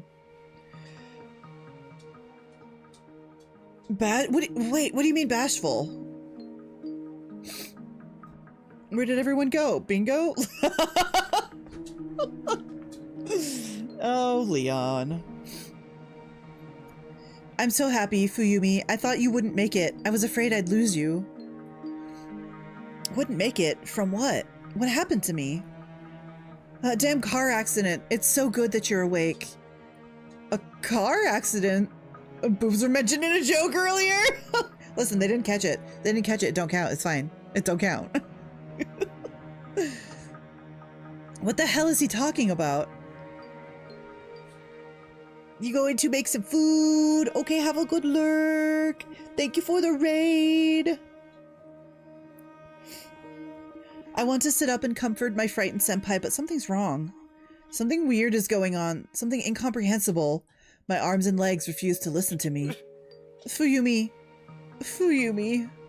Senpai whispers, holding back tears. Oh. Practically a scene out of a movie. Isn't it romantic? A man holds his beloved's hand dearly as she lies on a hospital bed and smiles with the last of her strength. Why isn't Senpai doing that? I try to move my hand that's closest to Senpai. A fleeting cramp passes over my shoulder and nothing happens. What's wrong? I raise my arm frantically in horror.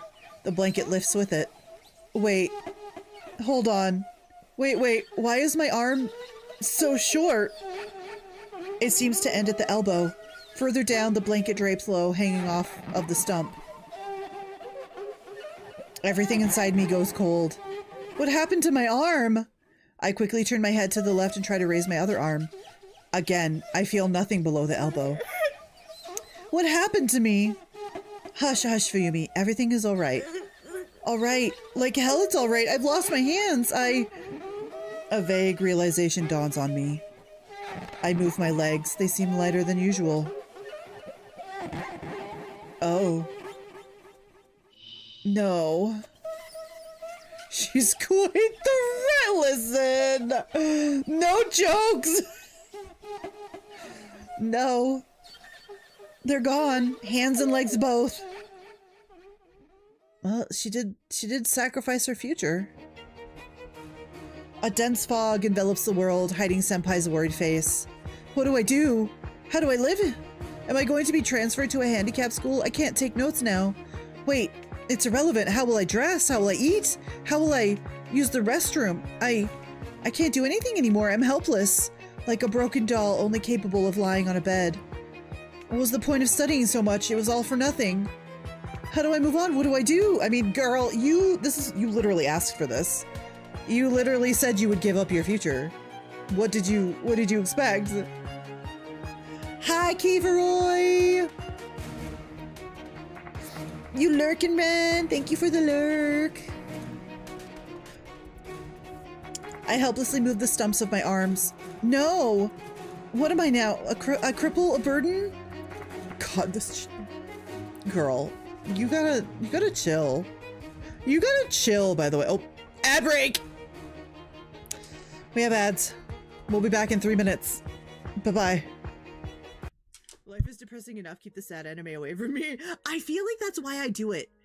Like, if I watch a sad anime, I'm like, oh my god, my life is nowhere near as bad as this.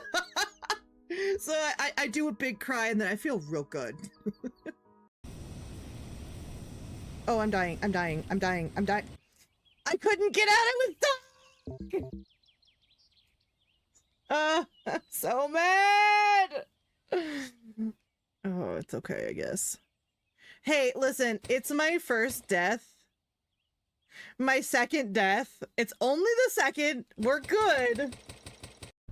Much more behaved in my old age, as I am not able to escape as well as I used to. Same. There comes a point where you have to make a decision. Can I run for it? If you can't, then there you have no business doing whatever it is that you are contemplating. But that would involve getting out of the house. What? Oh, I like that warning. I went by that reminder like 50 times. I like how they're like, here's this reminder that you're gonna ignore the whole time.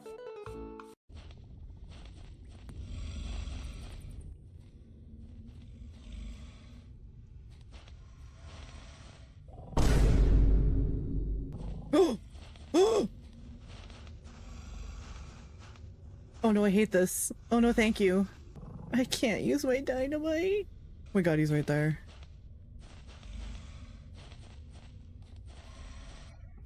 Ah! Oh, he can go through the thing! Good to note, keep a fair distance from the dragon. You're already here, it's too late. You already belong to me. Sakapakate? Oh, I wasn't paying attention! I was laughing, too busy laughing at its name and it whacked me! Note to self, don't laugh at names until you defeat your enemy. Yeah, there it is. I think I found him. I think it's possible.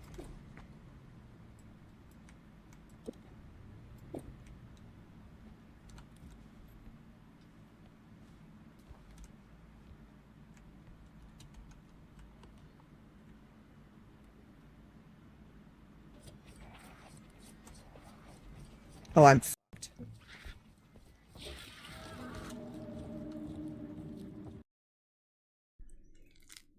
You're gonna have to give me 1 second because I grabbed a tiny little orange from the kitchen.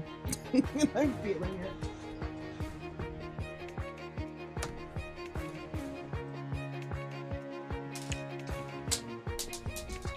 No!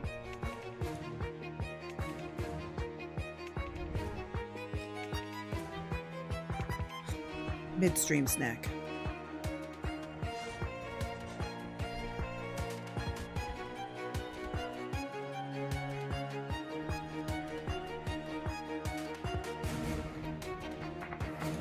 Okay, we're ready. What will my parents say? What will I see written on their faces? You're hungry, but you have no snacks? What do you do? Oh no! Can you make very tiny food meal thing? If you make food, but like cut it into like halves or quarters, sometimes that can be food or snack. Or if you're hungry, you could just go make food. It's an option too. Disappointment, disgust. They never loved me. Our family always had a chilly relationship, but at least it was in a state of equilibrium. And now... It's gonna be hard, but you have to make food. No food in a hotel room. Oh no, I'm sorry. Okay, rip that. You could go buy food. Is there any place open nearby? Am I going to be an eyesore to them? An eternal burden? Oh no. No! No, no, no! Fuyumi, don't cry. I'm with you. I'm right here, Fuyumi, and I love you. Love? I snap out of my panicked thoughts abruptly. Yes, Senpai loves me, but what good is it if I've become nothing? We'll never walk in the park holding hands, I'll never make him dinner, and he will be forced to spend his life caring for an infirm cripple. I don't want this. I want my hands and legs back. I want my bright future back. Fuyumi, it doesn't matter what you are. I will always love you. Shut up! Oh. Shut up, I don't want to hear it. Return them to me. Return them. Her resolve was not enough. Terror and panic cloud my mind. Return! What happens next is a blur. I'm sucked into a crazy world of pain and despair. I don't distinguish the faces of the people coming into the ward. I don't recognize Senpai. I think Mitsuki visits me sometimes, but I don't know if any of it is reality or just a dream within a dream. Am I slowly losing my mind? So scary. I don't want this to continue. Somebody. Senpai.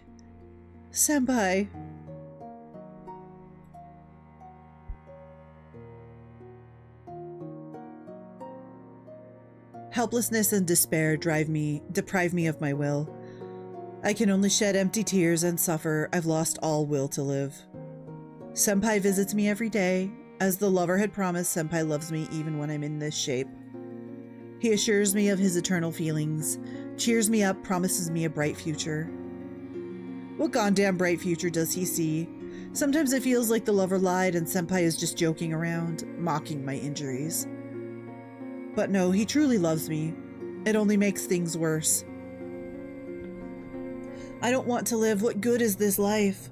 What good is it to be forever tied to Senpai, whose feelings can't even be called real? Love was instilled in him. In reality, Senpai would never stay with a cripple like me. It's sickening. I want to end it all. I will do everything for you, Fuyumi. Senpai's face is pale and emaciated. Is he eating normally? I can't look at him without my heart aching. What did he say? He'll do everything? Then maybe kill me. Why prolong our mutual suffering? If I'm gone, Senpai will be free of the spell. Then, kill me. What are you talking about? You don't get it, do you? Senpai only blinks in surprise. He looks adoringly at my face, as if he didn't notice anything else. He won't kill me. He loves me too much and naively believes that everything will be alright. Silly Senpai. Fuyumi. Maybe. Everything really will be alright? For the first time in the long days of despair, a faint hope awakens in me. Pull yourself together. You love Senpai and he loves you. He loves you despite what you've become. Isn't that more important than anything else? That's right. That's exactly what the lover wanted. He wanted me to panic and give up. The lover... That's right. I'm on my second trial. I'm being tested and I panicked and ended up spending an unknown amount of time in a bloody dream. I have to get out. I can't let the negative thoughts in. Get it together. Pull yourself together. I force my train of thought to catch the right set of rails. Now Senpai will never leave me. He'll never look at somebody else. He'll take care of me and love me every day. Is that not enough? Not at all. I wouldn't dream of more. People live somehow without arms and legs. I'll survive. I have Senpai's support and the rest doesn't matter. Get it, dead lover? You won't scare me. As long as I've got Senpai, you might as well take me apart. Ha. Ha ha ha. My mind is consumed in hysteria. The one thing that keeps me from falling into an abyss of madness is the image of Senpai. Okay, Rando. Have a good time with the repo.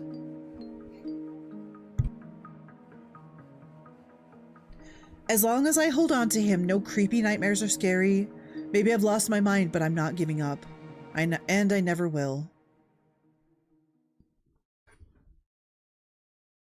Lucky color for today. Did you really agree to this?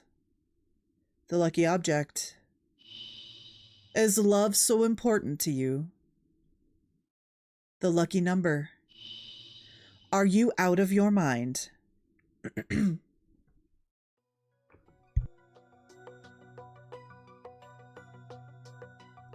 I wake up in my bed in the morning, tears stream from my eyes. My lips curve into some sort of a crooked grin. Mitsuki is laying next to me, face buried in a pillow. She's shuddering with sobs. Mitsuki? I rise up on my elbow and it hits me like a lightning. Hands. I sit up abruptly and examine my hands. They're in place. I'm over the moon that they're there. As if testing that they're real, I rub Mitsuki's shoulder. Are you okay? Did you see this too? With great travail, Mitsuki tears her tearful face away from the pillow and looks at me in a way that twists everything inside of me. Her gaze is fraught with grief, anger, madness, and something else I can't place. I drown in her golden eyes, feeling myself being swept away by waves of phenomenally powerful emotions. Did you see it? The hospital? Hospital? Mitsuki blinks, her lips curve frighteningly for a moment, but in the next instant, she sighs heavily and sits up. No, I didn't see a hospital. No? Then what? I don't want to talk about it. I can generally understand her. Recounting the details of such a horrible nightmare seems inappropriate and vulgar. However, the horrors I'd experienced are quickly fading, as if my mind is purposefully tucking all the unpleasant memories away in the far shelves of my soul. But the lover was testing you, right? He was showing you what would happen if your future was taken away from you. Mitsuki nods very slowly, as if her body had become stiff as wood, requiring great effort to move it. He was. You passed the trial, right? A silly question to ask since Mitsuki is in one piece. Had she failed, the lover would have done something terrible to her. Mitsuki nods again. It's awesome. Only one trial remains, just a bit more, Mitsuki. But Mitsuki stays silent. Her gaze becomes stern. What's wrong? I don't want to do this anymore. Huh? What's she talking about, not wanting to do this? Is she abandoning me? What I saw this night, I can't take any more, Fuyumi. The fall from the staircase, that knife were, of course, not quite pleasant, but what I went through last night. No, I give up. I can't. You can't? If you want, I'll stay the night with you here in your house so you won't be alone, but I'll be downstairs in the lounge. Maybe the lover will be disappointed in me, but I'm not willing to play his game anymore. Mitsuki has decided to give up. She is afraid that she wouldn't make it through the third trial, so she's simply stopping halfway. This way she'll never get her beloved, but neither will the lover punish her for failing the trial. You know, I've decided to pursue love on my own terms, without depending on some otherworldly forces. And if it doesn't work, well, that's life. You should respect the feelings and choices of the person who'd reject you otherwise. Otherwise? A disaster might happen. Mitsuki doesn't say anything else. She's quiet and graven seriously for the whole day. I'm fuming. How could she back off when the goal is so close, especially after what we've been through? Good for you, Queen. Is it a bad time to mention that she's the one that went mad in the beginning of the game? I don't know. She's already dead.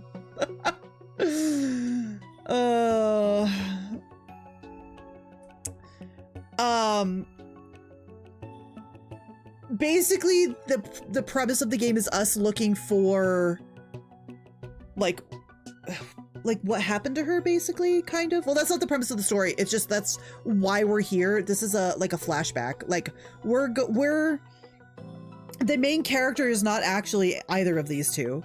We are in like a flashback to see like how it got to this point, basically.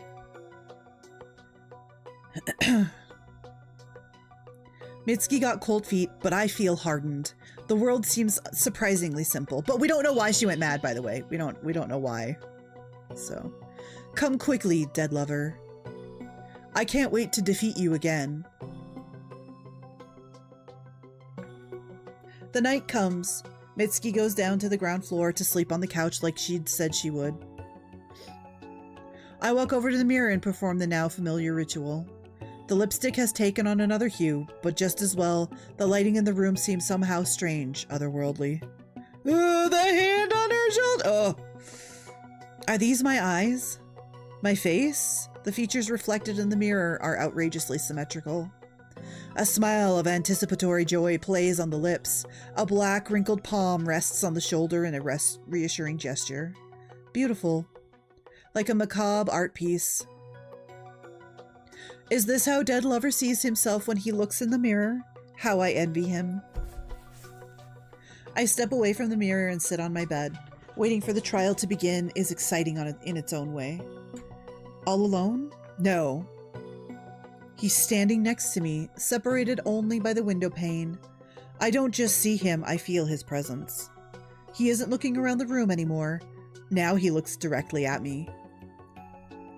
What are you waiting for? Hurry and begin the trial. I'm prepared to accept any and all pain and suffering. That's not so difficult to accept, is it? Ha ha ha, she's like crazy. Lost her damn mind. That ruffling sound in your ear? Oh no. The silhouette in the window twitches. Have I scared him? I press my palm to my mouth to keep myself from laughing. Here it is, the final trial. I read the message. Only fools revel in suffering. Huh? Is he mocking me? I abruptly look at the window but don't see the lover's figure.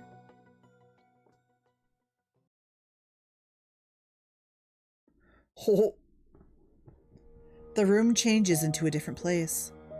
Another illusion? Gossamer? Lover, you're repeating yourself. Translucent clouds hover around me. I reach out, trying to grasp the floating mist, but I can't feel anything. Where am I? The lover didn't even say what I have to do. I reach into my pocket, but I can't find anything. My phone is gone. How am I supposed to get directions now? In any case, there's no point in standing still. I step forward and the world shakes.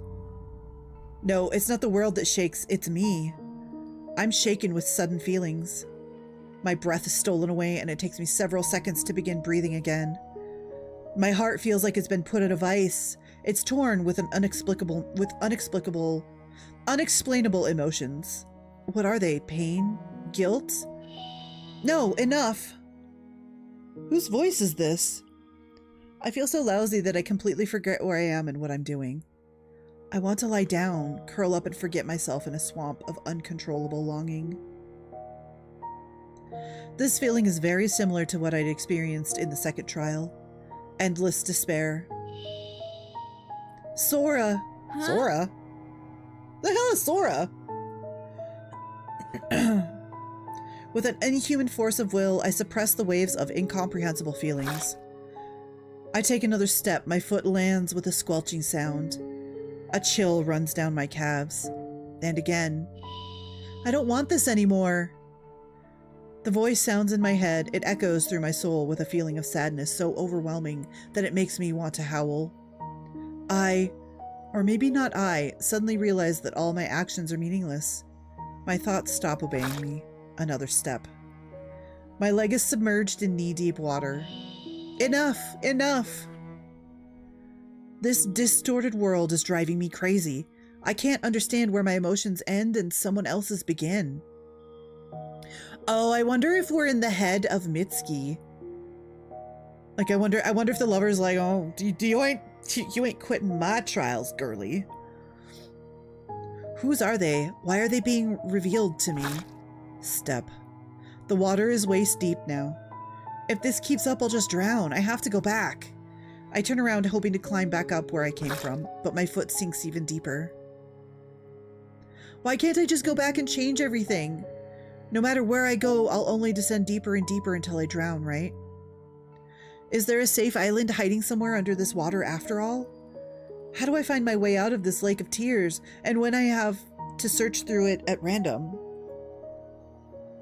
If I make the wrong choice, I'll be submerged further. I can't afford to make any mistakes. A wave of terror ripples through my body. Not because I'm afraid to die. The inevitability of every step I take is frightening to the point of insanity. I'm afraid to move, lest I make a mistake. My legs are paralyzed still. I don't want to go any further. Any choice I make feels even more terrifying than death itself. I will never get out of this mire. I'm destined to go on forever until I hit rock bottom. I yearn to go back. Whose thoughts are these? Whose feelings? I'm dizzy with helplessness and despair. I nearly stop breathing as I'm gripped tightly by fear, so I stand completely still for a long time. A very, very long time. I have to keep moving. My body begins to move on its own. One more step, and that's it. I will be completely underwater. Forward, forward to the bottom. The support under my feet disappears and I slowly slide down, feeling my lungs fill with cloying sweetness. Is this how I die? Is this how it ends? No, absolutely not. I must live. I must hear Senpai's confession. I've made all these mistakes for his sake, and I'll be damned if I don't create the perfect love life off of them.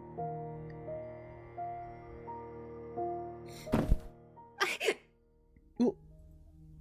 I collapse to the floor. A soft carpet cushions the impact. Oh, she coughing. I cough. The only sounds coming from my throat are wheezes, as if my lungs hadn't been filled with water just a second ago. Is the trial over? Am I alive? And where am I this time? The quiet, peaceful ambiance of my home's living room seems foreign and wrong to me, as if a child has painted the objects in different colors. I sit on the rug across from the couch where Mitsuki sleeps peacefully, wrapped up in the plaid of a fuzzy gray shade. I frantically fumble in my pocket for my cell phone. So you're back, huh? Sam, that's rude. You throw your pain around like it's nothing. What of other people? Will you hurt another person? I involuntarily look at Mitsuki. Is this what the lover means? I have to hurt Mitsuki? My chest feels chilly. What should I do?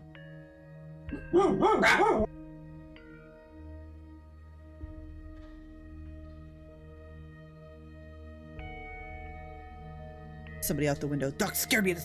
You scared me! Condemn her to eternal torment. I don't get it. Hold on. Savannah, get off the bed. I just kicked you off the bed, Popper. Get off the bed. You've just seen her nightmare. Her second trial. Those feelings are Mitsuki's fears.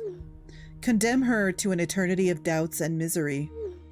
Agree to this and your dream will become reality. Oh, that's what. Oh no. Is this why Mitsuki died? Oh. How despicable. I can only be with Senpai if I do Mitsuki to the nightmare from her second trial. How can such a choice be forced onto someone? Choose.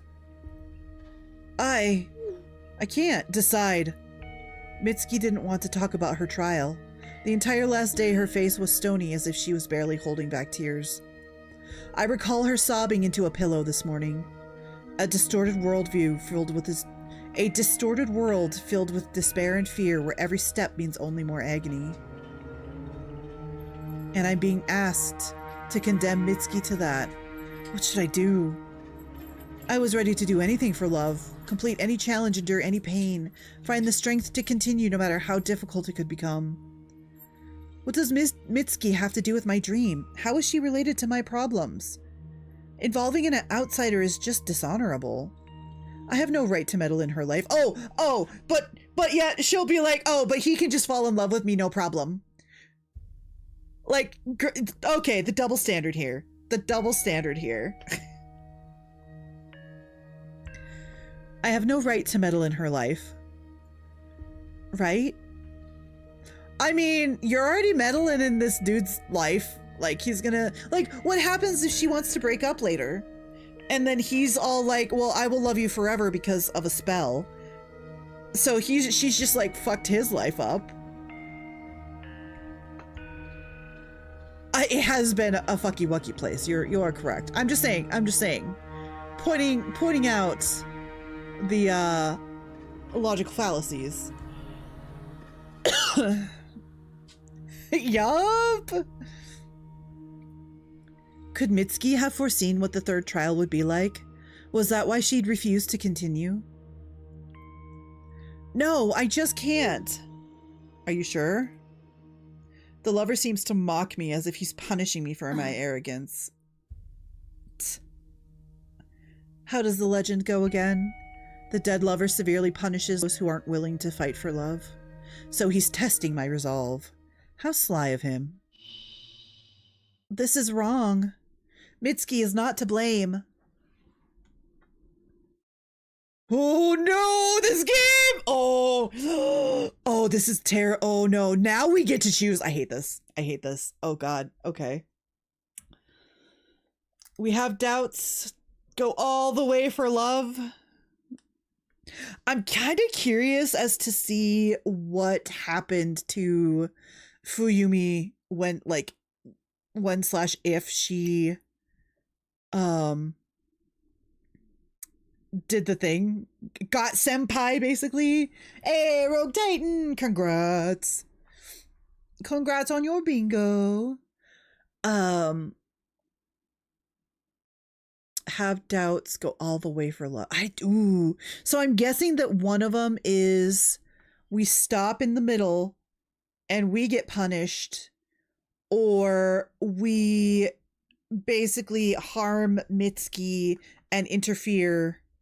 I can't. It's already done. I am already on the... I didn't realize that there would be a choice, so unfortunately.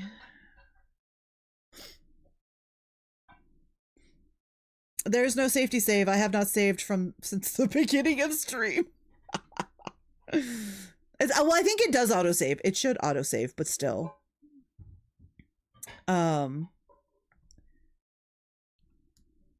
But I want to do the playthrough. Like, what? No, I want to choose one, and I want to stay true to that choice. So, what choice do we make? Do we have doubts, or should we go all the way? Hold on. We'll do a poll. We'll do a poll and see what you guys think.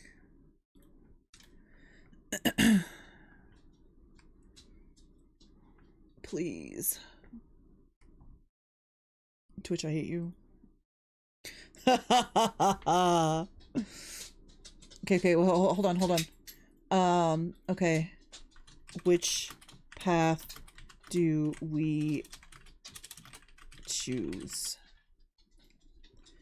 Have doubts? Go all the way for love. Get off the bed! Get off the bed, Popper! Okay. Alright. I'm only gonna give you 3 minutes on this one. Start this poll. So you have a poll. And you can choose, do we have doubts? Which I'm guessing is saving Mitsuki, or we go all the way for love, which means Fuyumi kills her. Well, not kill. She doesn't kill her, but like she does a thing. Canonically in the story, Mitsuki went mad, and I'm guessing that it's because of Fuyumi. So which path do we want to be curious about? Also, I'm guessing Tanky, you did that just to preemptively begin our villain era.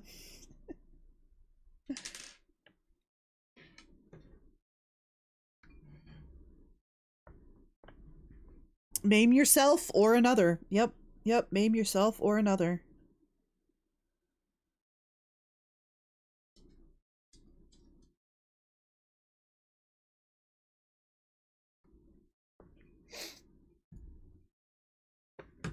Also, take a drink of water.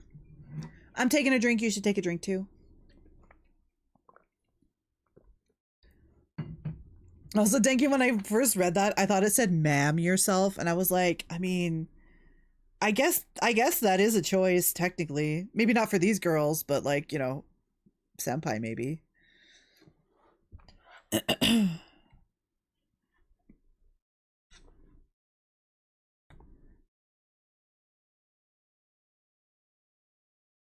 We only have 2 votes so far.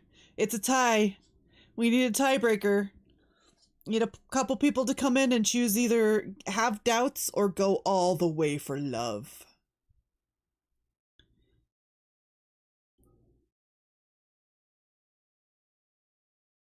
There's a little thing at the top of chat. It's like hidden behind the oh no, it's at the very top of chat there should say current poll, and there's a little arrow, and you should be able to push that down. I'm not sure if you're on mobile though. I've never actually voted on mobile.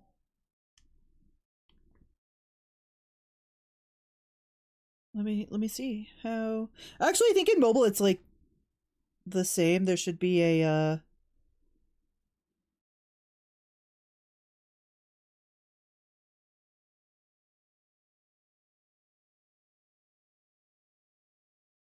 yeah, if you hide the pin, it's right behind the pin. But there's only like a couple seconds left.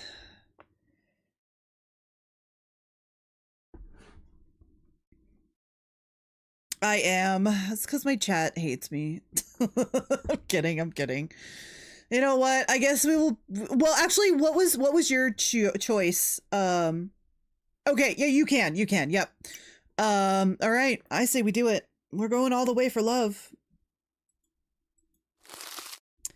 I've decided to see it through to the end, right? No matter what.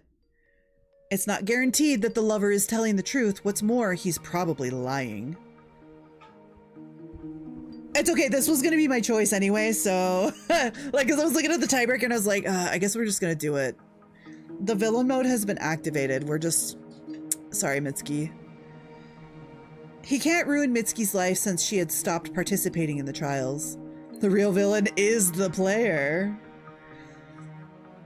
She is safe. Meanwhile, I have to go forward for myself, for Senpai. No way I'm backing down. I will hurt another person. Sent. This is it. I've really sacrificed everything I could. Hold on, let me... This is the... Okay, so here's the safety. This is the backup. There's the backup. The auto one... Yeah, here's the, it's probably gonna get overwritten at some point, but there's the, auto one if we wanted to go back. At least for a little bit. Oops,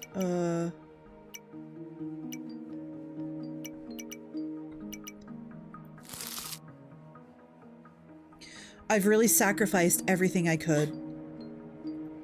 Mitsuki suddenly opens her eyes. She sits up abruptly on the couch and then jumps to her feet and grabs her head with her hands, her eyes round.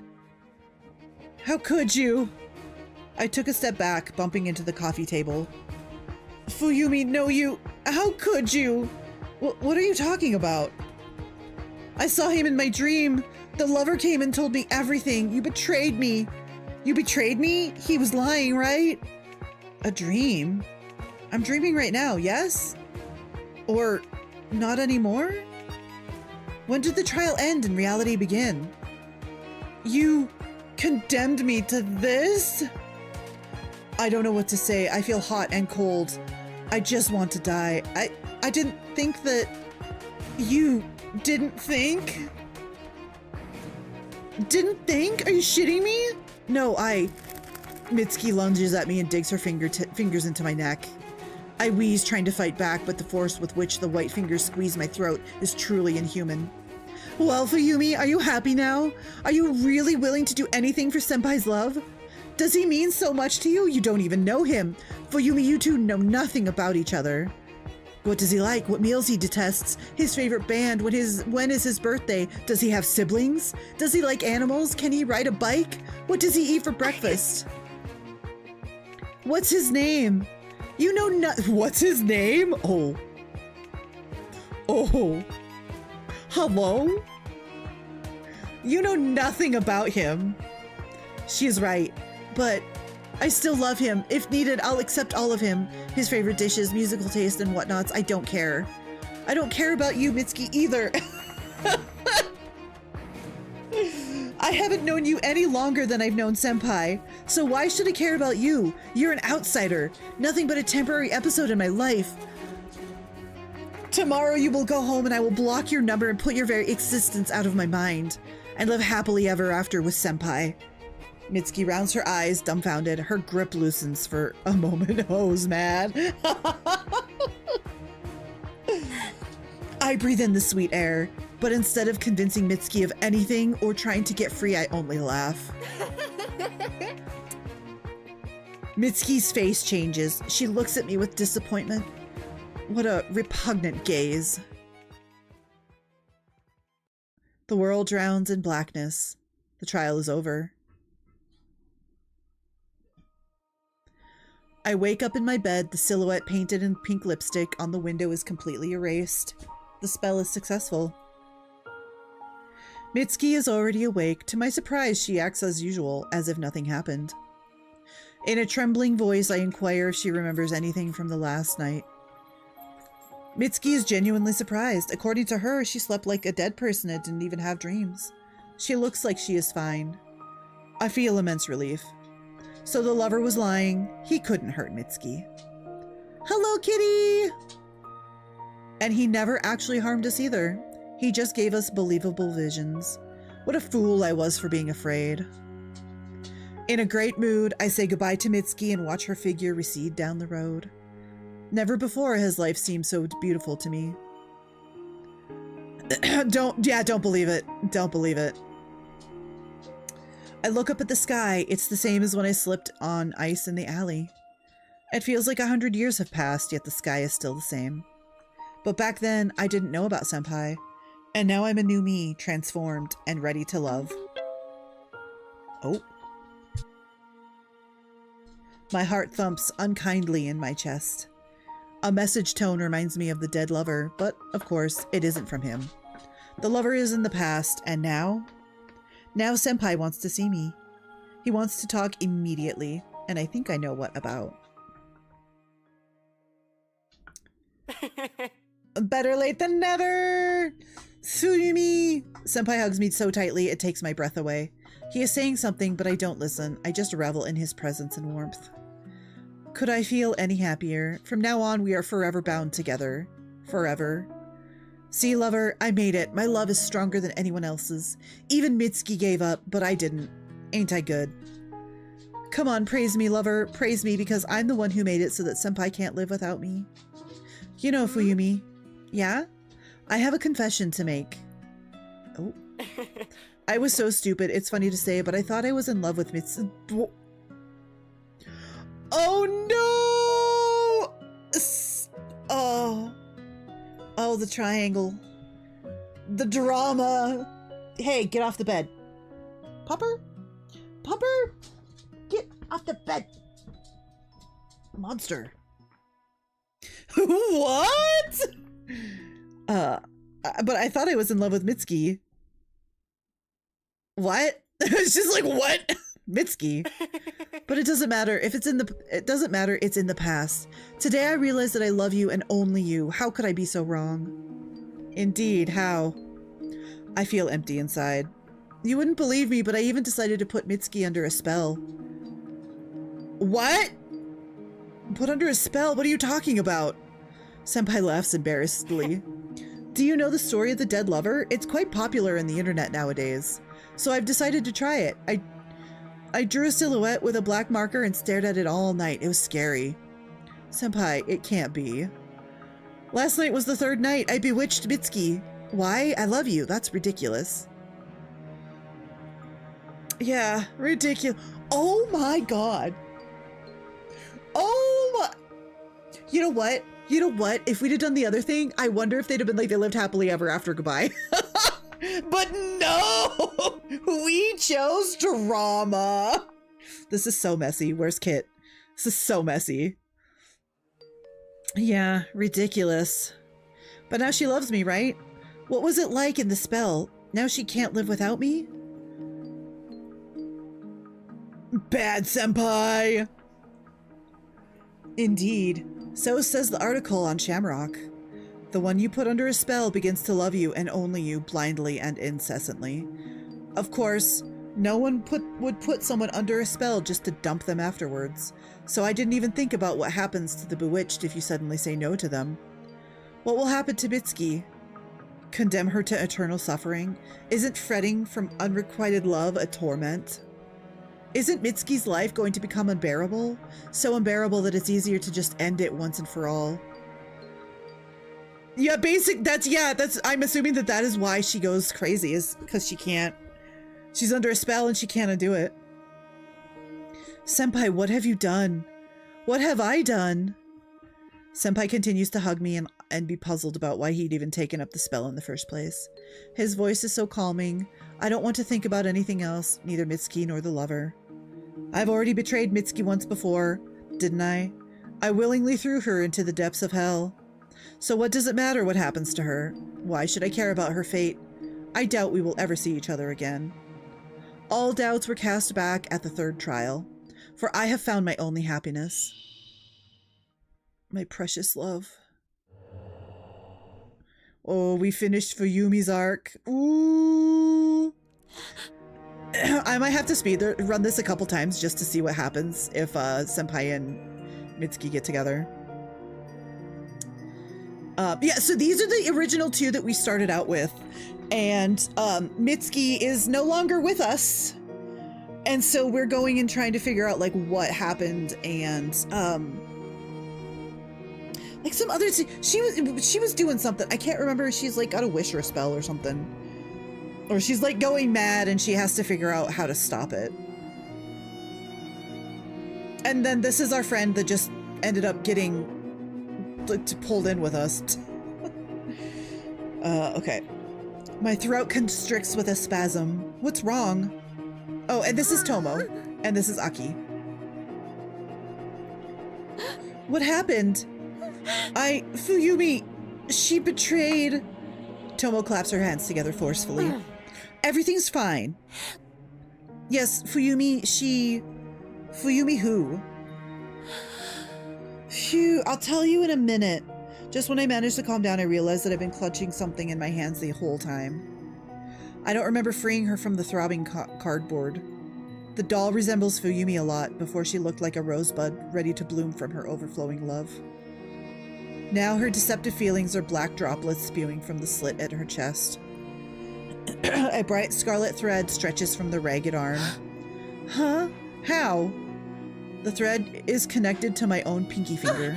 How come? An unknown force pulls the doll upward toward the ceiling. Tied by the thread, my hand is swung up. Ow! The doll rises higher and higher, the fabric of the dress completely blackened. I rise on my tiptoes, but the thread forces my hand to follow higher and higher. It hurts. Hold on. Tomo grabs my wrist and pulls me down. The doll doesn't even flinch. The ceiling becomes infinitely distant. If it keeps going on like this, I'd be sucked right into its inky maw. Or worse, the ligaments will fail and tear, leaving me without an arm. No! The doll shudders as if from silent laughter. A knife falls to the floor from beneath the blood-soaked hem. Oh no! A second knife follows suit. The steel sweeps close to my face, scratching my cheek. Tomo yelps quietly. Stop! Hold on! Tomo grabs one of the fallen knives and tries to cut the scarlet thread. But as soon as the steel touches it, a desperate cry pierces the room. Large scarlet droplets flow down from the thread. They crawl up my sleeve and soak the fabric more and more and sting my skin unbearably. Stop! Come on! Stop, it hurts! The thread breaks. I collapse to the floor, coughing. My skin under the heavy sleeve burns with fire. I want to rip off my jacket, my sweater, my very skin, leaving only emotionless bones, just to get rid of the agony. Ow! The hell? A moment later, the vision vanishes. The ceiling becomes the same. The knives dissolve among the anacortes stalks. The doll is nowhere to be seen. The pain is gone as well. I examine my hand in bewilderment, white and clean, not bound by a scarlet thread. Tomo helps me to my feet. How are you? I'm okay, but it's scary. Horribly scary. Tomo pokes the empty box with her index finger. The cardboard no longer holds an attachment that should have been severed. So what did you see? Mitsuki met a girl from another school. They tried to bewitch the boys they liked. But an ancient man came and... Oh, hold on. Let me get my thoughts together. I tell Tomo about how Fuyumi fell in love with Senpai, whose name remained a mystery to her. How vivid emotions became more important to her than love. How she sacrificed Mitsuki, condemning her to eternal torment to win. Cruel. Yes, insidious. And for what? Ugh, I'm so damn angry. So what do we have? Mitsuki died because she couldn't stand the curse Fuyumi put on her. It's unfair. Mitsuki had nothing to do with some schoolgirl's stupid sugar dreams. Why does she have to pay for it? Because dark magic makes people suffer. This is so damn unfair. Agreed. Or we don't know something, and I'm not quite sure why there are so many details in Mitsuki's memories that she couldn't have known about. Huh? Oh, indeed. She was asleep and not present at Fuyumi's third trial. I don't mean just the trials. You've seen things Mitsuki herself couldn't. Strange. Perhaps she came up with these moments. I don't know. Why do you think it's like that? Magic? So Mitsuki died because of the lover's spell. This memory has a rather vague ending. Not vague at all. Fuyumi got her love. I think true love is great, but what Fuyumi had was different. Do you know what it is, love? And you've never liked any boy? She might like a girl. Are we on the Yuri arc again? No, of course not. Oh, what's the matter? I stammer. A memory flashes in my mind. Did someone say Yuri? We keep joking that this is like a Yuri arc. I don't actually know if it is. I don't want to give you false information, but I don't think it is, but we keep joking about it because we would really appreciate some Yuri. A long time ago, I knew a boy. I don't think I loved him. We were little, but I was worried about him. He was always sad, very sad, all alone. What was his name again? Something like, Sora? What happened to him? He was sad so often that I wanted to help him somehow. Right. Totomo's bear plushie would have cheered him up. But making a gift didn't work out. I still don't have a Totomo's bear plushie myself. I'm sure he would have been thrilled to get a gift. Of course, but no good deed goes unpunished. Something went wrong. What happened? Where is that boy now? What was his name? Why does my head hurt so much when I try to remember? No, stop. The ritual and Mitsuki are more important now. Mitsuki, why don't you tell everything straight? Perhaps you simply haven't gotten to her true thoughts. Yeah, it would have been better if I looked right into her head. It's like something is trying to confuse me and make me back away. It's quite possible. I hope the other memories would help and won't be so creepy. Inhale, exhale, exhale. Look, I'll show you a trick. What trick? Mitsuki's senpai was a master, but I'm no worse. She waves her Haori sleeve. And now, Stretching out the words, Tomo puts her other hand behind her back and pulls out. Oh! Totomo bear. I collapse on the bed in joy and surprise. Hey, it's a gift.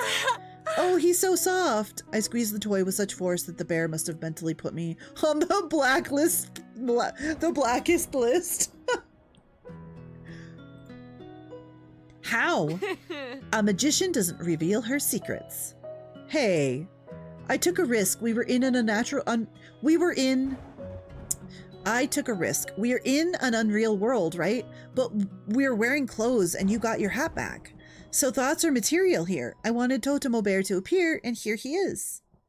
It's awesome. Feeling better? Yeah, thank you. Tomo smiles with relief. She is so worried about me that she has even managed to create a plush toy out of thin air. Tomo is so wonderful.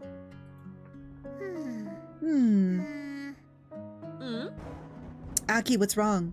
Hold on, I'm concentrating. Why? It doesn't work. What's the matter? I wanted to gift you a chessboard, but it seems I'm doing something wrong. Sorry, next time I'll definitely manage. Aw, Aki, you're so cute. Tomo suddenly wraps her arms around me, pulling me into a hug. See? Yuri arc. Oh, why? You're so damn cute. I didn't manage. No matter. Okay, since Tomo is satisfied, then the attempt counts. I have to try harder. I approach the table. Okay,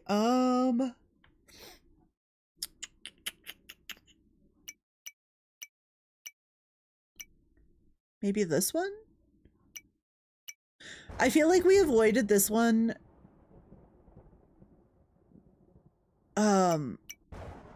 Why did we avoid this one? I can't remember what the logic was to picking the other one. Left or right? First person to say it gets a choice. Left or right?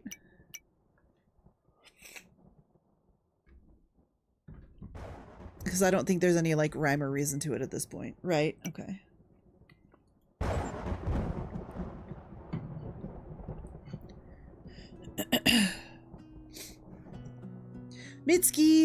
Mitsuki, save me.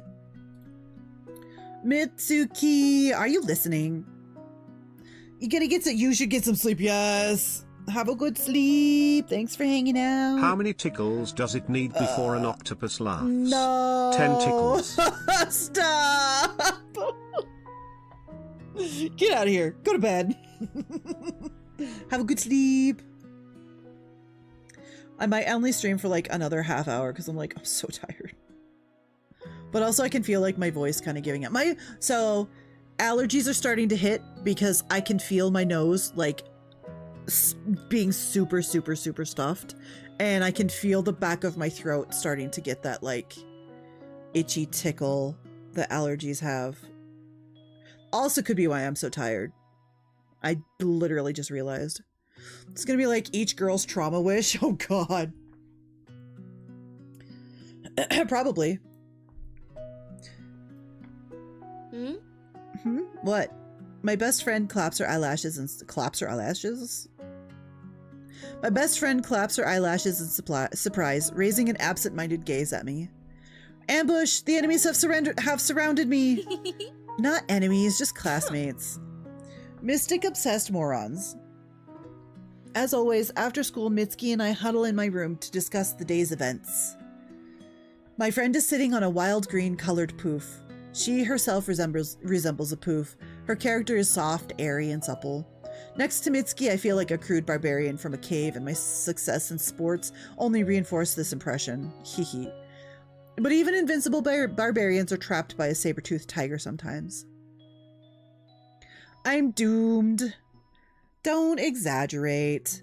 You don't get it. Humans are just like animals. If you disobey the leader of the pack, you are casted out. You can't be a loner and different. Bullying is serious stuff. Oh. We go to the same school, but we are in different classes. Mitsuki has a very vague idea of the trouble I'm in. No one will bully you, Haru. Everyone loves you. You and your brother are the stars, our athletic talents. Mitsuki always smiles as if nothing in the world can upset her. Usually I admire her positive attitude, but this day I'm not in the mood. Mitsuki! Is it really that bad? Absolutely, otherwise I wouldn't have been suffering. And I can help somehow? Yes, I'm begging you. Without you, I'm doomed. Dead, I'll be gone from this reality. Mitsuki laughs softly again. I'm serious. Tell me properly, what happened? I straighten up and stare at Mitsuki in all seriousness. Even the atmosphere in the room seems to change. I told you about the ritual that's so popular in school right now, yes? Yes, I remember the one from Shamrock. Hells take this stupid site. Who even came up with the idea of putting all the scary stuff in one place? It isn't discussed in my class so far. It is in ours. At every damn corner, it's the same old thing. Ritual, ritual, ritual. Isn't it normal? I mean, everyone likes mysticism today, and in a week, they'll get bored with it and come up with something else. Doesn't matter if it's normal or not. In our class, everyone, again, everyone, has completed it. Only I haven't. And the mystical boom is just gaining momentum, enriching Shamrock with all sorts of delusional articles. You're joking, right? It can't be. She seems to start realizing that I'm getting at her. She seems to start realizing what I'm getting at. Her voice becomes serious. I make an anguished face. It can. Oh, yes, it can. And there's no way out of this. The law of the pack, Mitsuki. The law of the pack. At every break, the pack leaders approach me and hover over me, asking when I'll finally get it together and go. I cringe, remembering the smug faces of the boys and girls leaning over my desk. I can physically feel that one wrong word and oops. I fucked up. I went too fast. Sometimes I like to dramatize and exaggerate, but right now I'm not kidding. One boy called the ritual absurd and a load of crap. He was beaten up in the restroom. My classmates are obsessed, no kidding. I stare at Mitsuki with a pleading look. Also, there's an ad in 2 minutes. I apologize. She ponders it, putting her index finger to her lips. Then I'm afraid you really have no choice. But I don't think you need to worry so much. We use that magic book of your cousin's all the time ourselves. Aren't all those rituals invented to tickle the nerves? They're scary, sure, but they don't really work. I know. Well, here you go. But this exact ritual scares me shitless. Do you remember the gist of it? You can use it to ask the dead one question. If you do everything correctly, they answer. If not, you or someone dear to you dies in 6 days. A girl. Oh, God. So, hold up. So, is Mitsuki literally just... She had like all of these awful spells somehow placed upon her. She's like, she's literally just... like... I don't even, she's just like the beating bag for spells. Like, what the fuck? I'm assuming, I'm spoil it right now. I don't know the answer, but I'm guessing that this girl like fails what she's doing and then Mitsuki dies. But she also dies because of what's-his-face's fucking spell. And I'll bet the other girl has a thing where her spell does the thing and fails, or she does terrible things to Mitsuki and it fails. What is with all these people? These people are awful. These people are awful. What the fuck? What the actual fuck? The undead rips out the tongue of those who dare to ask them a question and fail the ritual. Why does every story like this have to involve someone's death? Doesn't this make it more scary? It creeps me out to even think about the undead. Why do I have to ask them anything? Why do they have to answer? How do they even know anything about me and my life? I shake my head in annoyance. What do you think? Should I even ask about the weather what do you think I should even ask about the weather on this weekend? Maybe find out what awaits us after death. I'd rather not know. Besides, it's absurd. What undead? What are we, in kindergarten? Ah! What do the classmates who have performed the ritual say? Did they see the undead? I fidget nervously. Some say that they indeed saw ghosts. But you know how boys are. They read lots of horror manga and brag about sitting alone in a graveyard for 3 days and 3 nights. First they're seeing shadows, then someone's grabbing their feet. Some of them even mistook our local vagrant for a walking dead. Unlurk! Welcome back, Rin. Fear has big eyes. Oh, and just in time for an ad, actually. We're gonna go do an ad break, so you can watch the lovely clips, and we'll be back in 3 minutes.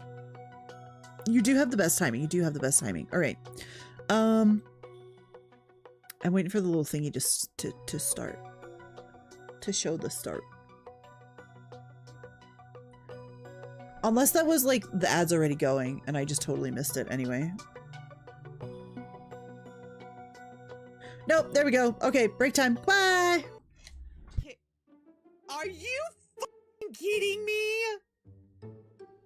Cayotica attempts to climb a tree but falls on crazy kind of gal, killing them both. Are you insinuating that I'm fat? I mean, you're not wrong, but like, are you trying to tell me something? Hello? But also falling out of a goddamn tree? It was thighs first. Oh, my fat ass killed crazy. I am so sorry. I would probably love a furniture add-on. I'm not gonna lie. I play Minecraft to own the home that I will never have in real life. Should be too expensive, yo.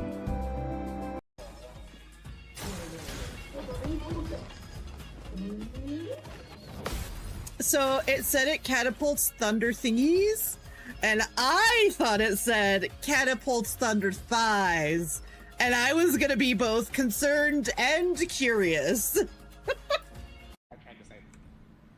Okay. Oh, here's an hourglass. Can I put this hourglass in the cart? Or you could. Put the pupils! Super drugs or something. Ah! No! No, no, no! You're fine, you're fine, you're fine. Linky is dead though. That's not good. It was the dude in the door, and I saw it over Linky's fucking shoulder, and it scared the shit out of me. Watch out, Ben guy. Everyone crouch and be quiet.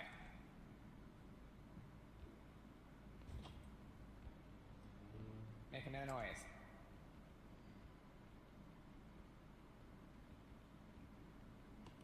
Lexi! I'm not supposed to be making noise. No, you can talk. Are you sure? Take care about where's strategy. We're in... Are we on disc 3? Are we on the 3rd arc of this? I can't remember. I think we're on quote-unquote disc 3, because this was a PlayStation game, and if you played this, like, this is how... That's how you remember... That's how you remember games. Like, okay. PlayStation era, if you played the big RPG games, you don't just remember them by like this is like act whatever, this is blah blah, this is disc 1, this is disc 2, this is disc 3, you know, because that's how many discs it had when you were playing the game on PlayStation. It was like 1, 2, 3, 4 discs. And so you welcome back, community. The time I was a lengthy, I don't even want to know. I don't remember that quote. I don't need to remember. Anyway. Let's see. I'll probably stream for about half an hour more. Okay. Some prefer to stay silent with a mysterious look, as if they've seen things that mere mortals are better off not knowing about. How sly. Exactly, and I seriously doubt they've fulfilled all the conditions, but so far everyone's alive and well. I've been a lengthier man. I didn't know I was 5'5" until 2023. So yeah, well, because I saw that, I said that, but then I was like, I saw the ad break and I was like, I don't want to do an ad break and then like peace, you know? And I was like, I'm too lazy to raid out at the time, so do 15 more minutes. Plus I want to see where this goes a little bit. How dare you sass me? How dare you sass me, Kieferoy?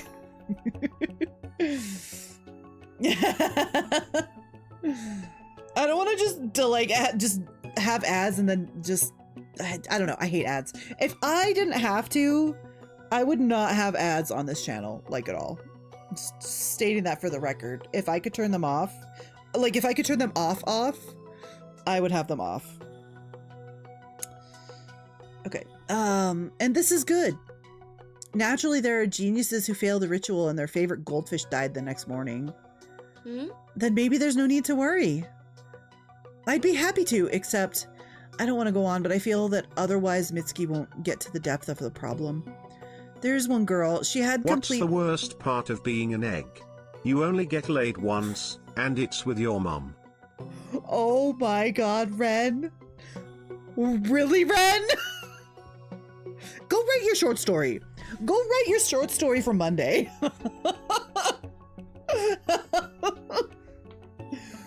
Oh my god. There is one girl. She had completed the ritual a month ago. She returned to school pale, wounded, and generally tormented. Tormented? You're exaggerating as always. You're not my real mom. Okay, fine, I'll go right. I swear, Mitsuki. Well, that doesn't prove she was attacked by the undead. I'll take ads over another forced paid stream plan like Hulu or Netflix. I would just... I mean, they already do that though, because fucking Twitch Turbo. Twitch Turbo is a thing. They're already doing it. Terrible yoke. You've already been an egg twice then, Ren. Oh. She showed her hands. There were visible fingerprints on them, as if somebody was grabbing her forcefully and not letting her escape. You've been talking about bullying just now. No one bullied her. I would have known. And the handprints were big, like an adult's. Oh. Then her parents showed up at school and blamed all the male teachers. I'm surprised you didn't know. When you just said that, I really started to remember something. Sometimes Mitsuki can be very absent-minded, even though she is a much better student than me. A mediocre C. Anyway, they never found the culprits, and the girl said that... What? That the ritual worked. Worked, meaning... You know what meaning? Brimming with emotions, I waved my arms. She asked a question and the dead answered. Answered? How? She asked some ridiculous question about a boy she liked, something like, will we be together? And so when she had already completed the ritual, calmed down a little, and was about to head home, a voice sounded right at her ear as if from the grave itself. Oh. And the voice said, what? You will never see him again. Oh. And are they all right? I make a heavy sigh. Yeah, nothing serious. The boy transferred to another school. But she really hadn't seen him since. It doesn't prove anything anyway. It doesn't make it any easier for me, you know? I simultaneously don't believe all this absurdity and fear it, remembering all the horrible black marks on the girl's hands. Really weird question. If women are birds, then are trans men like lizards? Like... But what?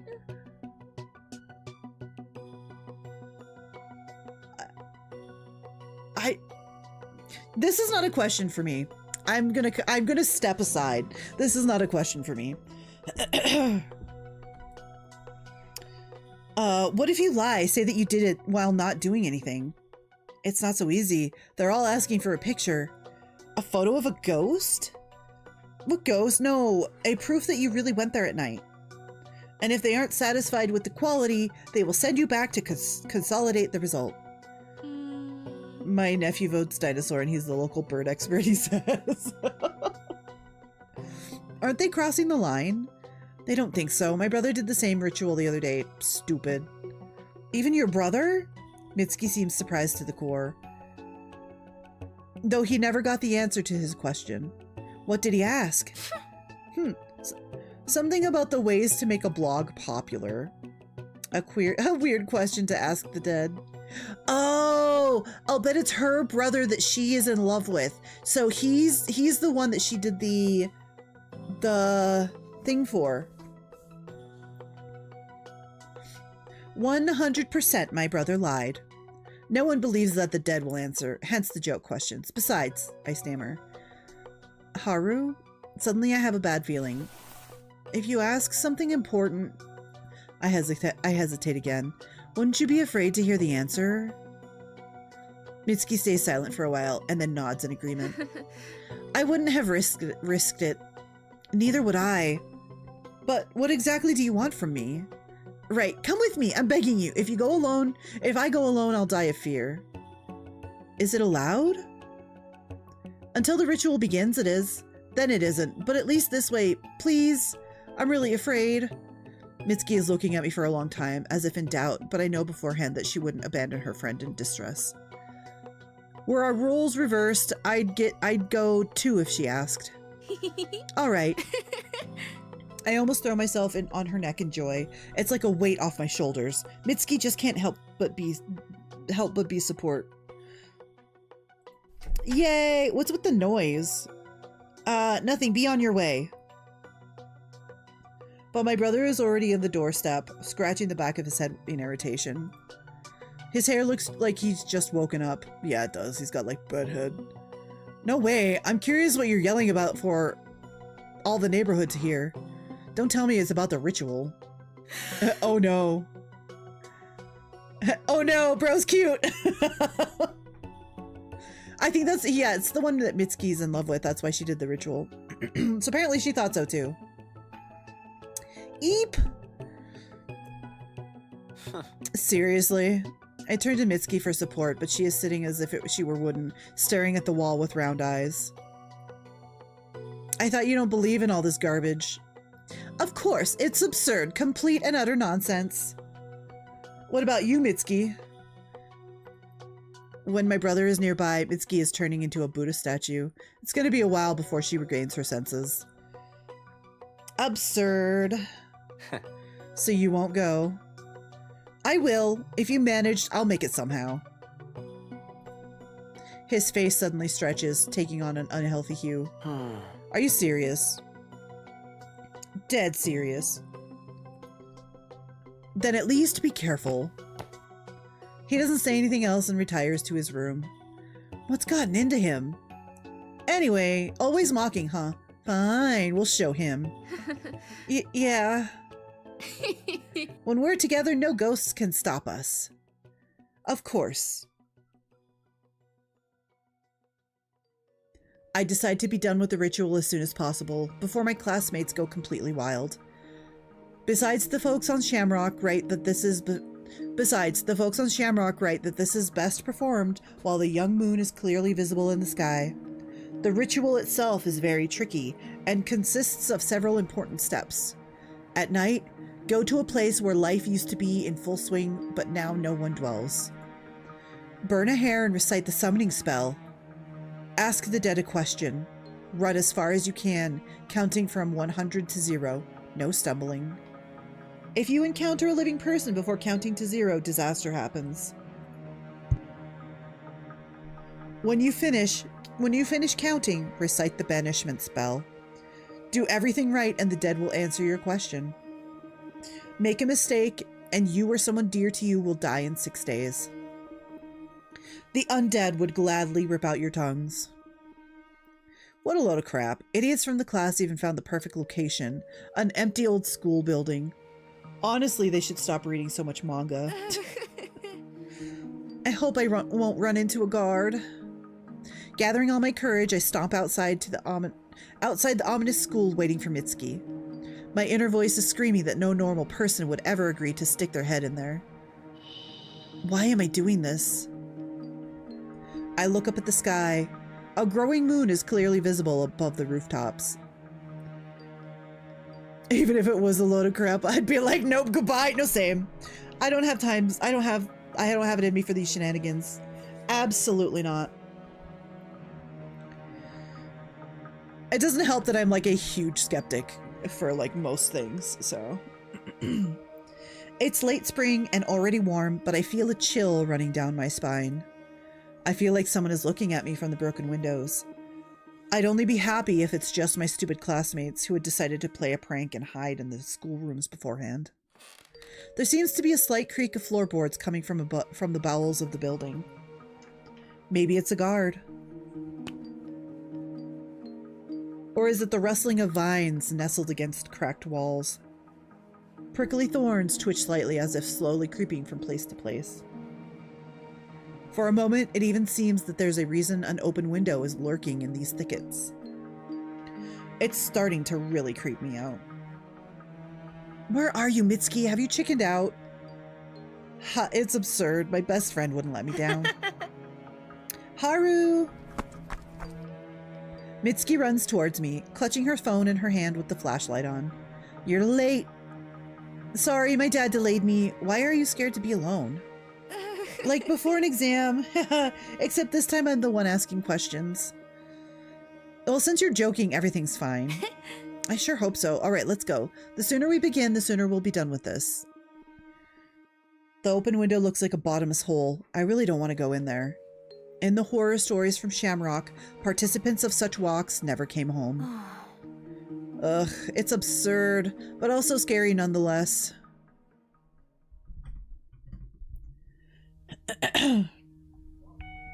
The old building greets us with an eerie silence. There is trash scattered everywhere. It's hard to believe that once upon a time living people were walking these creepy hallways. This gloomy place is no longer fit for talking, studying, or laughing. Now only drafts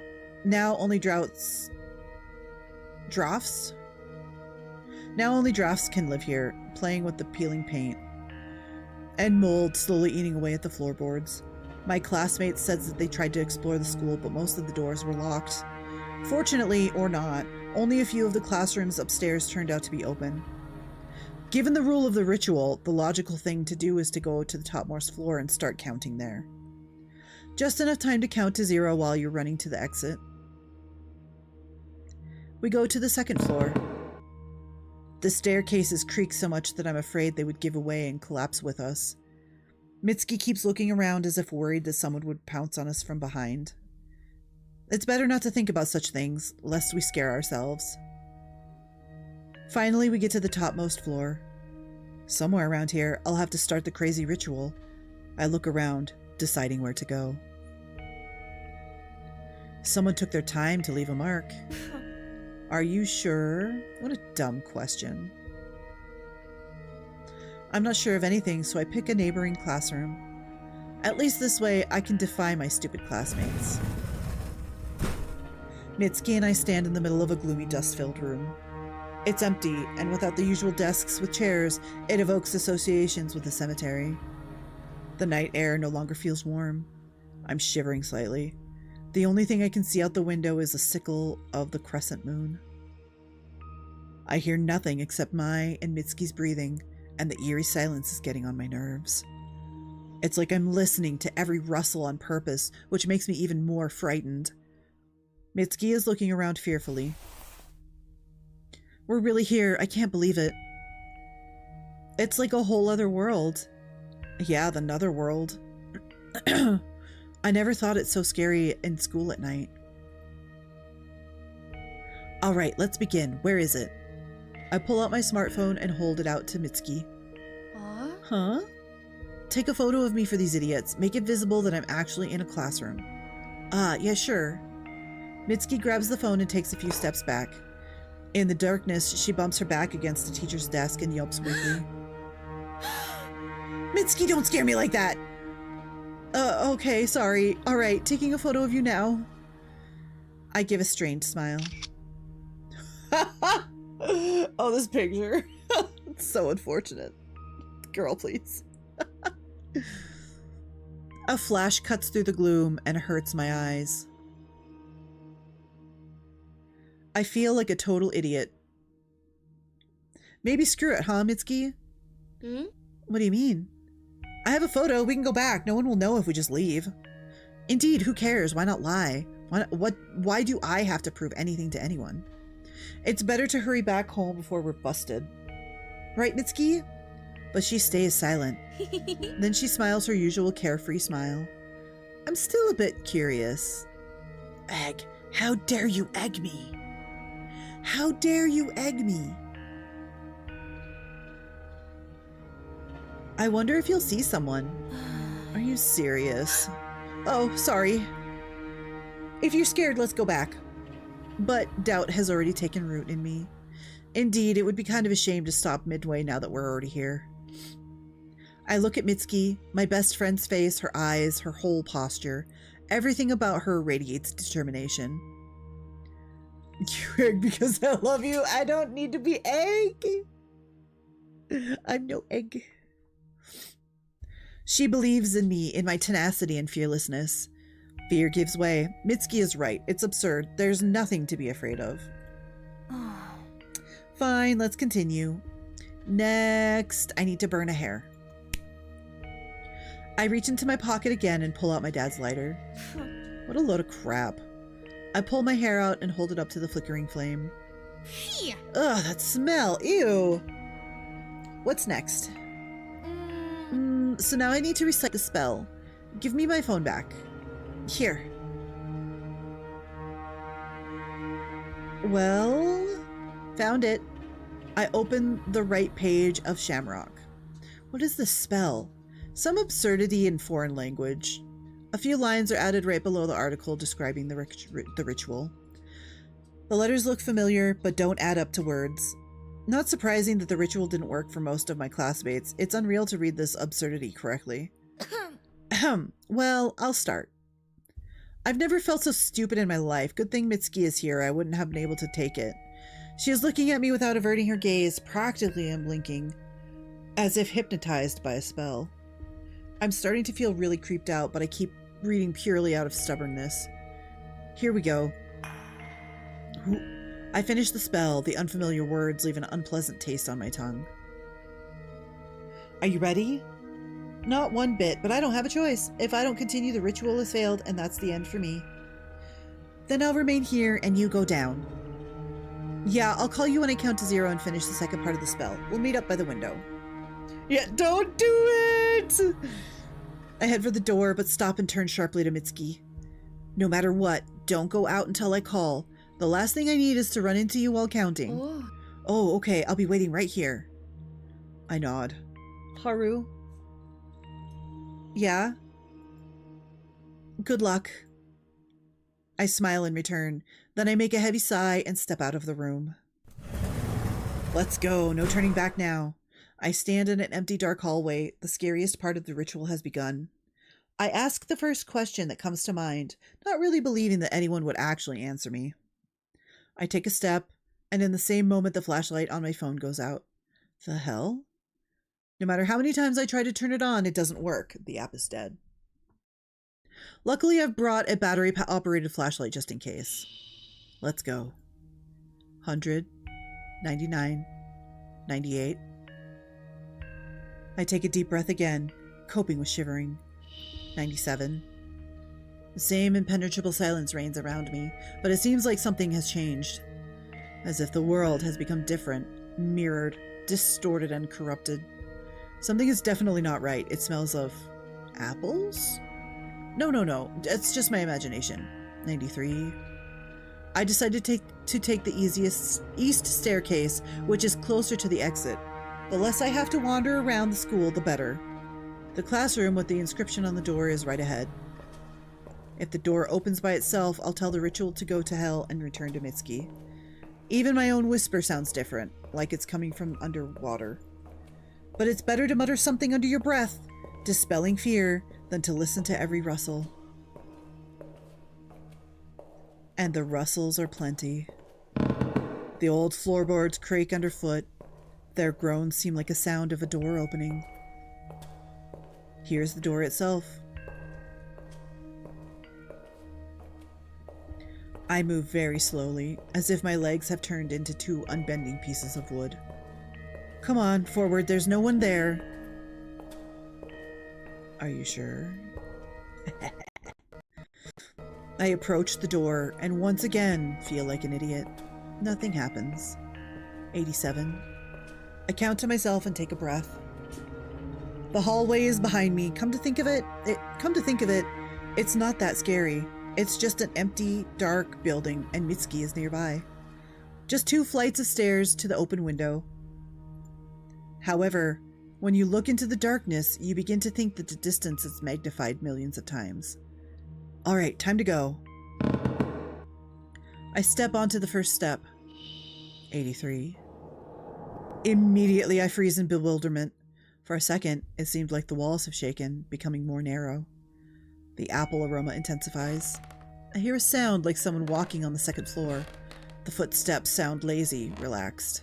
Mitsuki? No, she wouldn't have left without my signal. Maybe it's a guard. It's absurd.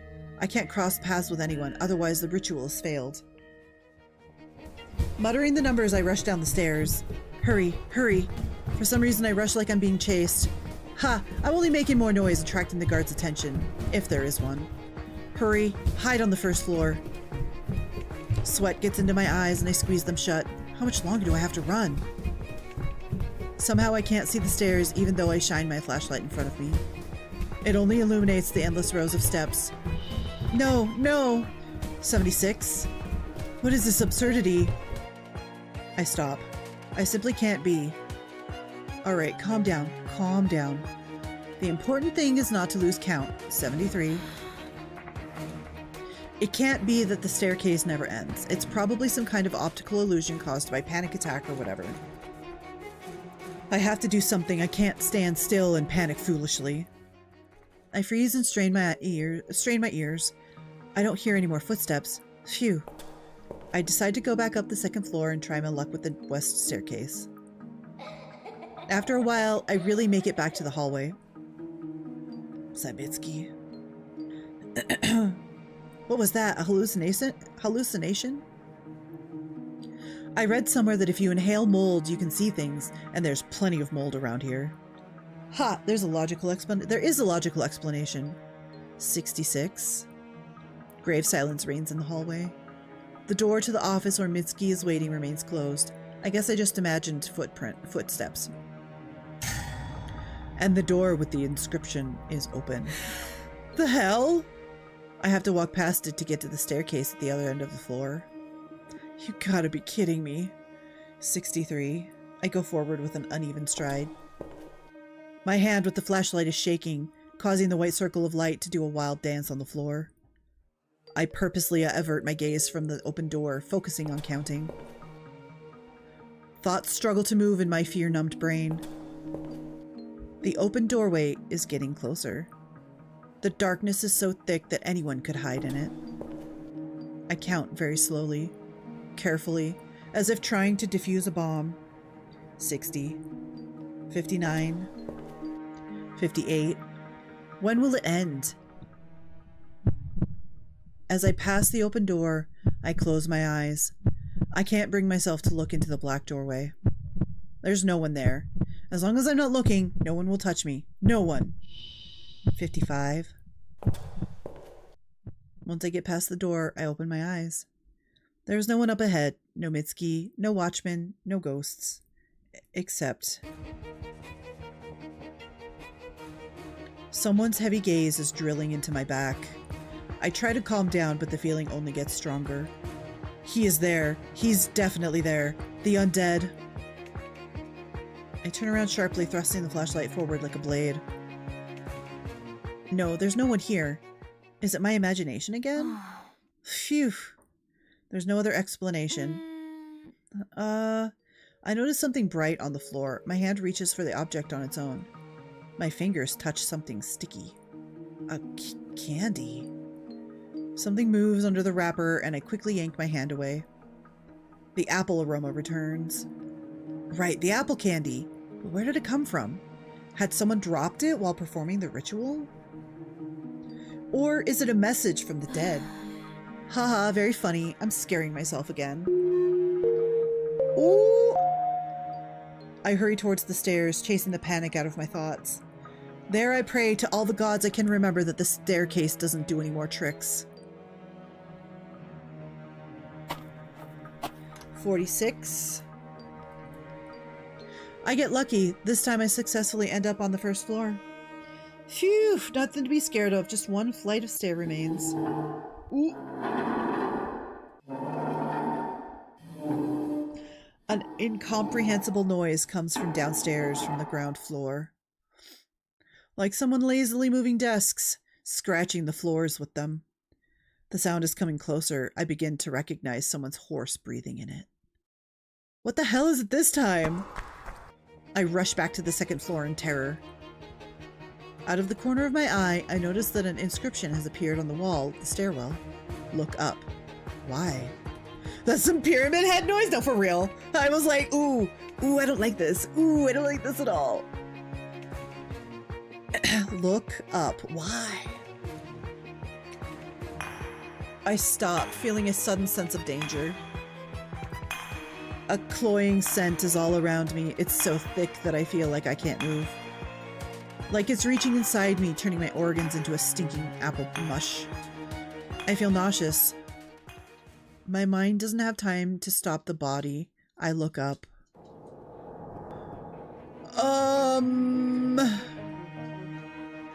Hell nah. Hell nah. No, absolutely not. There is someone up there in the stairwell. A black figure, barely discernible among the shadows. The only eye is burning with otherworldly fire. Our gazes meet for a moment. The undead smelling of apples. It's here. It came. It caught up to me. Now its long, curled fingers will thrust forward, dig into my flesh, rip out my insides, and replace them with apple candies. Hey, buddy! Heard you like trivia! The sounds from the ground floor are getting closer. It sounds like someone is scrabbling and breathing heavily at the bottom of the stairs. My mind goes blank. I stop understanding who and where I am. No, no, no! I must run. Hurry up and run. My classmate's goodwill is not worth it. Is it still there? The silhouette seems to dissolve among the shadows.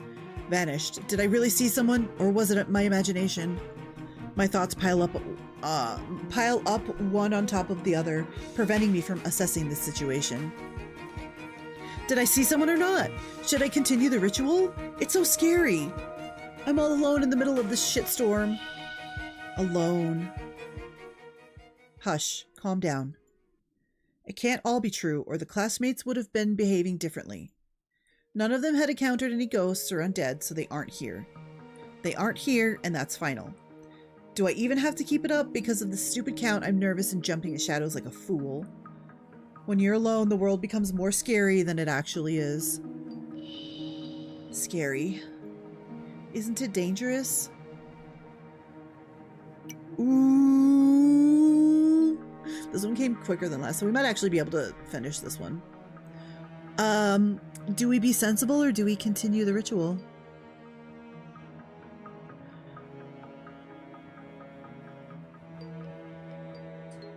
Any takers? Any takers?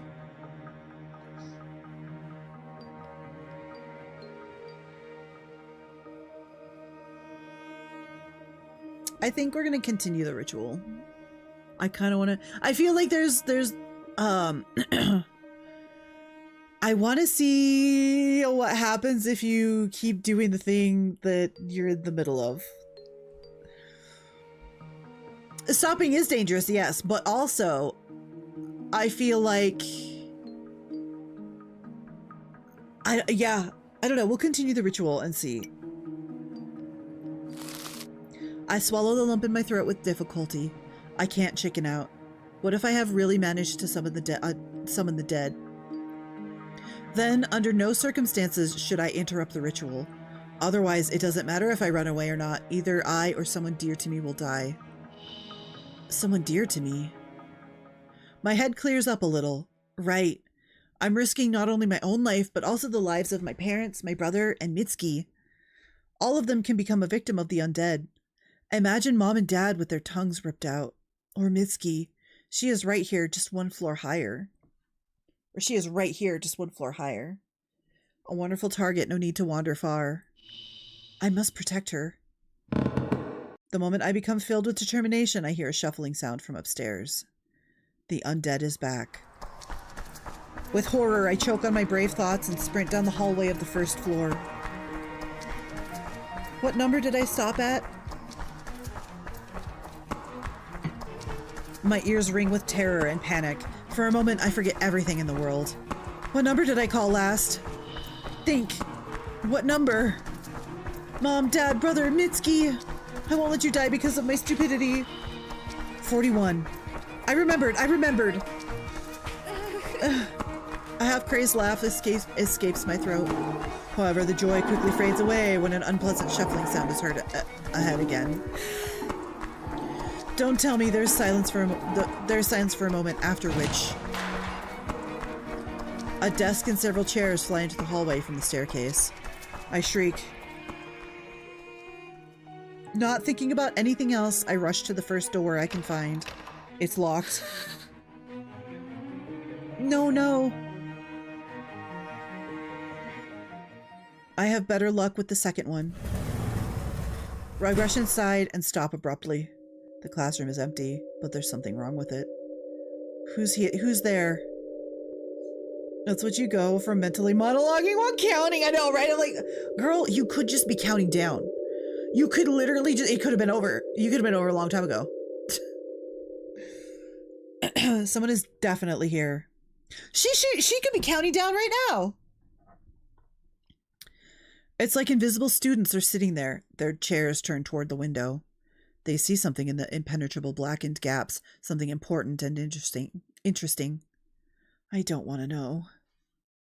I turn away, wondering whether I should walk back into the hallway or hide among the invisible students. Ooh, I don't like that! No, that's creepy!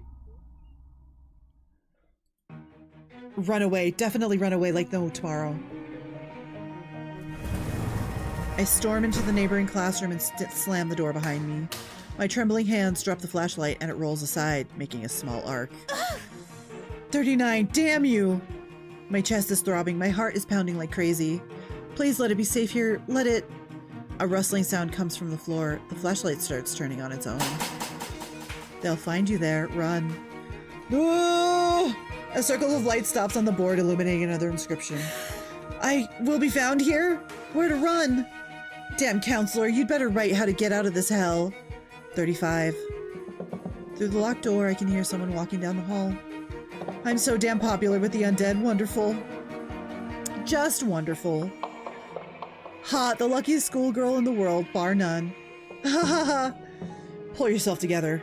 You haven't counted to 0 and gotten out of school. There's a knock on the door. I cast a quick gaze at the windows. Now I'm willing to jump even from the height of the first floor as long as I won't have to face the undead. Then why not risk it? It's better to break a leg than be mauled by a ghost. Then you shouldn't. Suddenly letters in white paint begin to appear on the glass. I know that I shouldn't. Who are you anyway? Why are you giving me advice? Yet another ghost? How many of you are there? Oh! Whoa! Oh, why did we ask that question? Why was that asked? I didn't want to know. I never needed to know that answer. A lot of ghosts. Such dumb questions. Now is not the best time to be thinking about it. 31. The door shakes with a heavy thud. 30. Oh my god. I hate it. The door shudders once more, then swings open with force.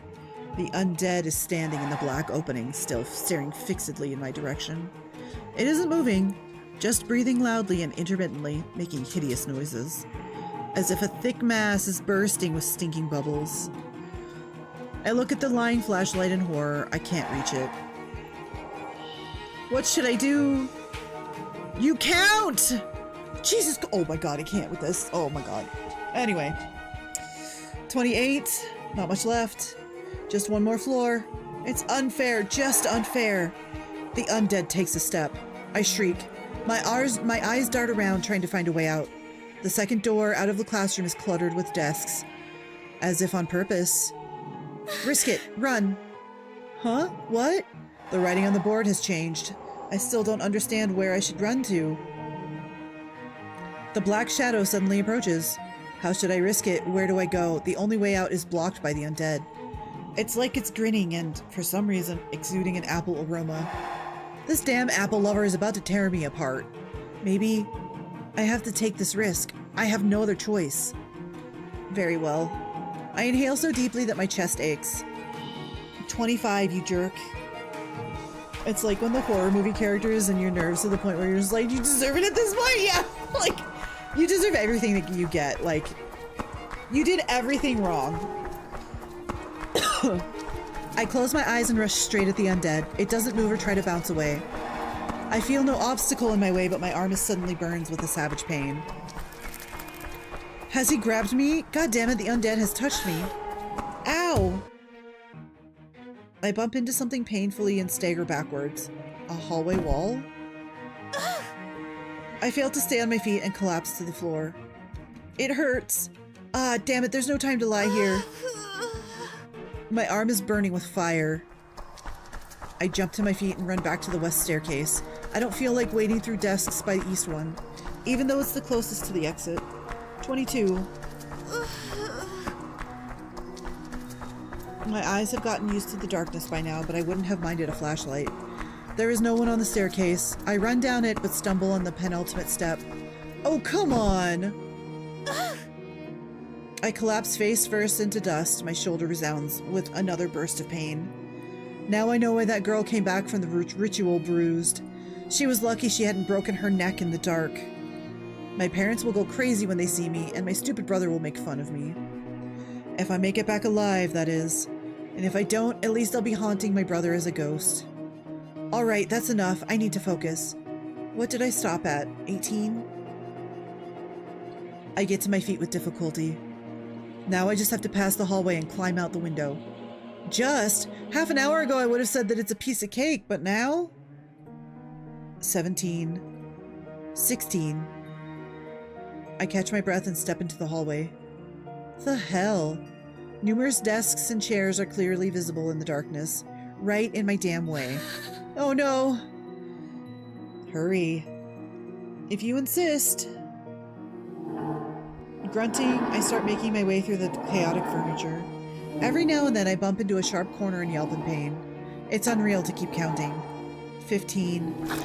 I stumble, fall into a desk and run my cheek across the dark surface. Damn it!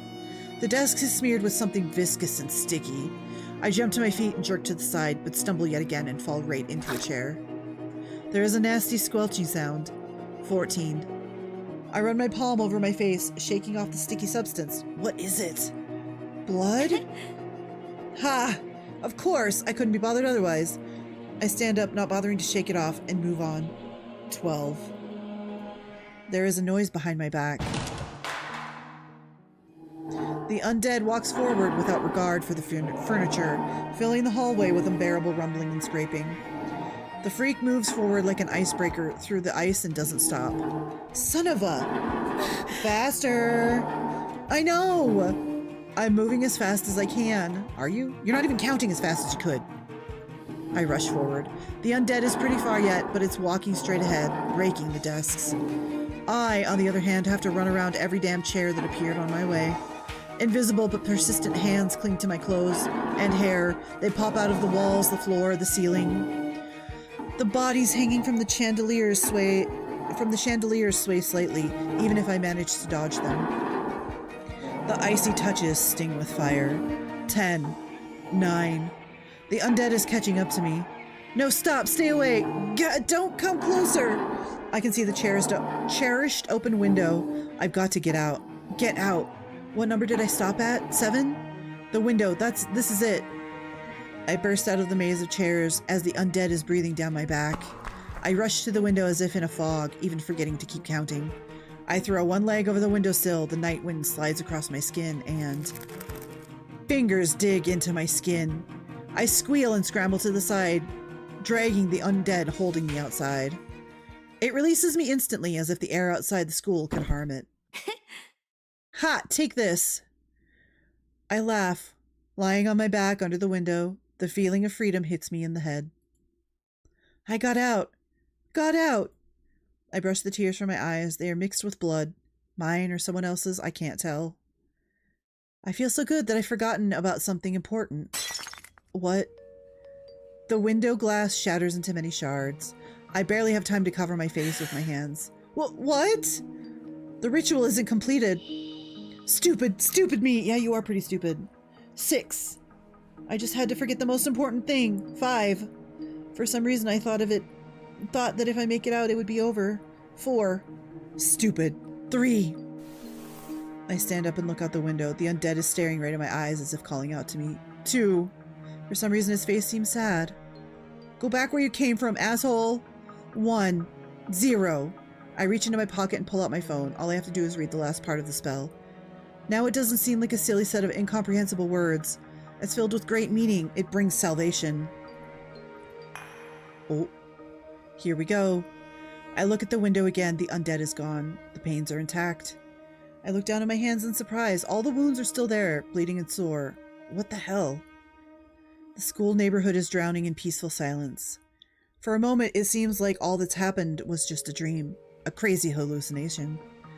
But pain is the best proof of the opposite. My body aches as if every bone is being squeezed in a vice. I turned on my phone and bring the glowing screen to my arm. There are dark marks clearly visible on the skin, the prints of someone's strong fingers. There's no doubt about it, this ain't no damn hallucination. My legs give out. Suddenly I start shaking. I lean against the wall. A wave of nausea sweeps up into my throat. The world blurs in front of my eyes. I feel really bad. I throw up. Oh no. I'll never set foot here again. But where's Mitsuki?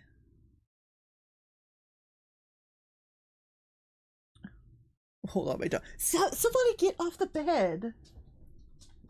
Goodness. I lift my head, wipe my lips with the back of my hand, and suddenly feel something. There is a voice at my ear, sad and quiet, filled with grave coldness. I feel like someone's icy fingers run along my entire body from my feet to my head. It starts to strongly smell of apples. Not in this life. The answer to my question, the dead has answered me. Sam, you get off the bed too. Turd. I turn around sharply, but I don't see anyone. With stiff hands, I dial Mitsuki's number. What's the best time to see a dentist? 2:30. No. Hello, Haru, are you okay? The voice on the phone is ringing, energetic, not at all compatible with my shitty mood. A sound of the world of the living. Calm down. Haru? I hang up. Right now, I don't want to talk to anyone, even Mitsuki. Haru! Mitsuki climbs out the window. She looks worried. Why weren't you calling for so long? I was beginning to think that something happened to you. Happened? I smile crookedly. I look at Mitsuki's surprised, simple and bright face. And then I collapse to the ground and burst into tears. Oh. I don't tell Mitsuki about what had happened. I don't think she'd believe me. I wouldn't have believed. So I don't show her the undead's fingerprints that adorn not only my hand, but also my foot. Hey, Yumi! Congrats on the win! Mitsuki doesn't ask me anything, though any fool would have noticed the scratches and blood. I'm grateful to her. I don't even want to remember the experience in the old building. My classmates are pleased. More than the photo, they admire my battle wounds. It seems I've become a little more popular. I can't say I'm not happy about it. Only my brother gives me an understanding and sympathetic look and says nothing. Life is back to normal. Sometimes the dead's answer disturbs me, but I don't want to think about it. So much more enjoyable to have fun with Mitsuki, with the carefree and radiant Mitsuki. Haru! The mere sight of her is comforting. In the world where one can smile so broadly, there is no room for rituals, curses, or undead. There are no messages on the walls or apple candies. Only peace and Mitsuki's laughter. I try to make myself forget and force my willpower to override the memories of the ritual. Horrors happen, but that doesn't stop life from moving forward. Alas, it doesn't work. The entire next night, I'm haunted by nightmares about the ghosts of the old school building. Half-destroyed hallways intertwining in an endless maze, staircases collapsing or leading to dead ends. Glasses crunching under bare feet, black bodies hanging from the ceilings. And of course, it's always there, the undead smelling of apple candy. I'm not surprised to wake up sweating in the morning. Nothing strange after everything I've been through. But the next night, the nightmare happens again. It isn't somehow special or impressive, only unpleasant. Because of it, I can't get enough sleep and feel like a wreck. It's absurd. I have to pull myself together and stay strong. What's this? Someone has slipped a note under the door. Brother, who else? We correspond like this all the time, most often competing in the most witty insults. Don't be afraid, everything will be fine. Dummy. I'll have to donate pudding to him. Or 3. Dummy. Thank you, brother. Oh.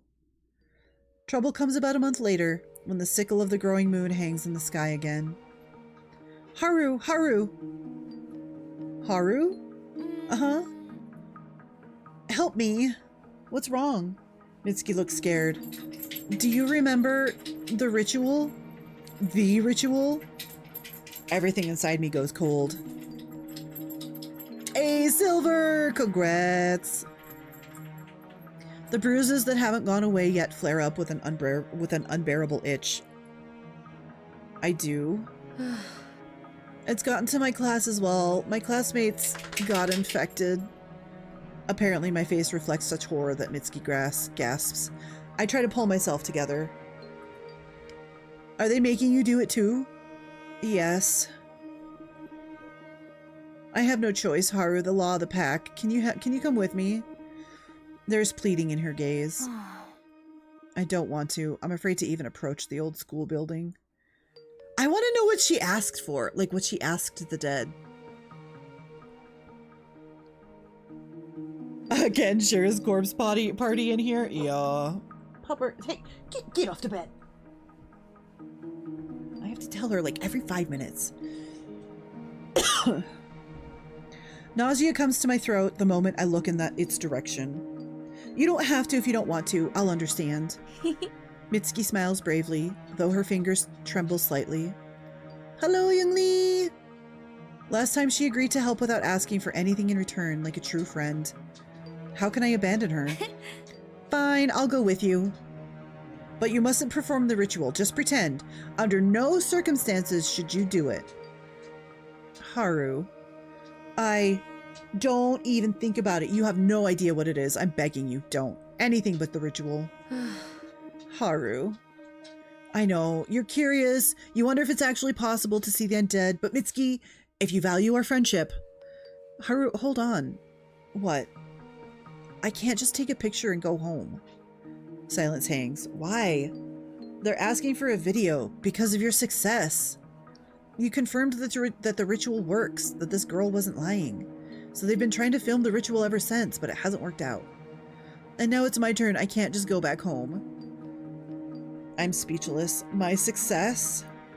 Successes, bruises, and abrasions. Wait. Isn't it a little early for ads?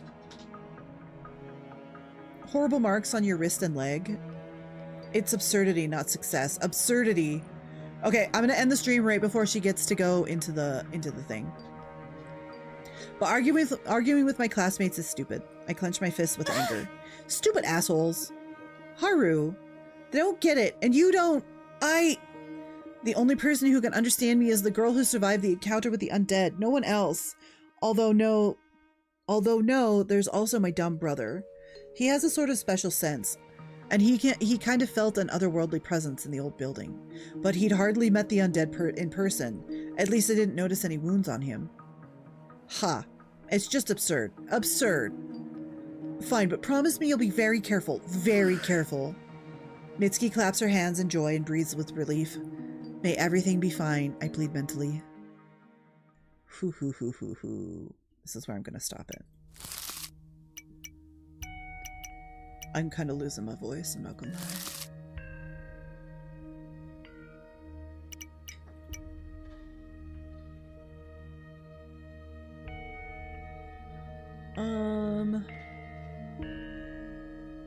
You know what? We're gonna do it there.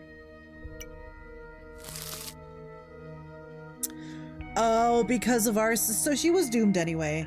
Because of our success, she's gonna do it and fail probably.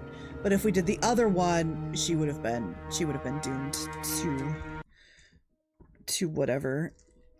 All right, actually no, we're gonna do not this one. We're doing this. Because we are going to Law of the pack. How about law of D's nuts? D's nuts. That's funny.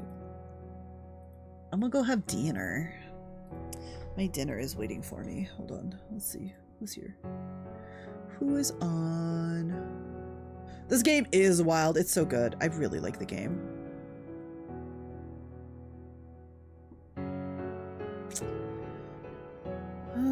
Let's see.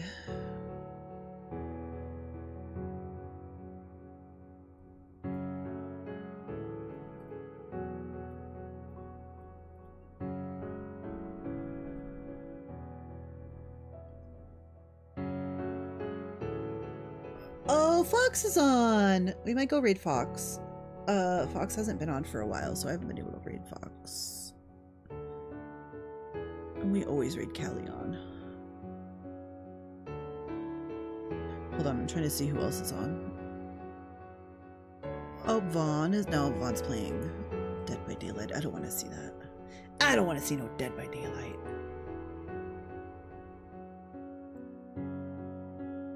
Oops. Oops. Nope, stop. Who did I say? Fox. Wait, what is Fox playing? Animal Well. Sure, why not? Okay, we're gonna go raid Fox Salt. I will be back tomorrow. We're gonna be playing more of this game. Hopefully I should be starting normal time, which is 3. I'm really hoping we can finish this game tomorrow and maybe wrap up I might actually just wrap up Final Fantasy X on Sunday, because then I only have Black Book and then we can start working into our writing schedule. Or work on playing Why more do visual ghosts novels. love elevators? Because they lift their spirits. No, stop. Oh, that's funny. Okay. We're gonna go raid. I'm gonna start this raid. We're gonna go raid Fox Salt. Thank you all for hanging out with me tonight. I hope you all have a great rest of your time zone, be it morning, afternoon, good evening, good night. Take care of yourselves. Get you some food, get you some water. Do all the things that you need to do. Take a shower. Go feed your puppers or your doggos or your whatever. One last one. Yep. I think that's it. We'll be back tomorrow at 3 p.m. Mountain Time. So we will see you then.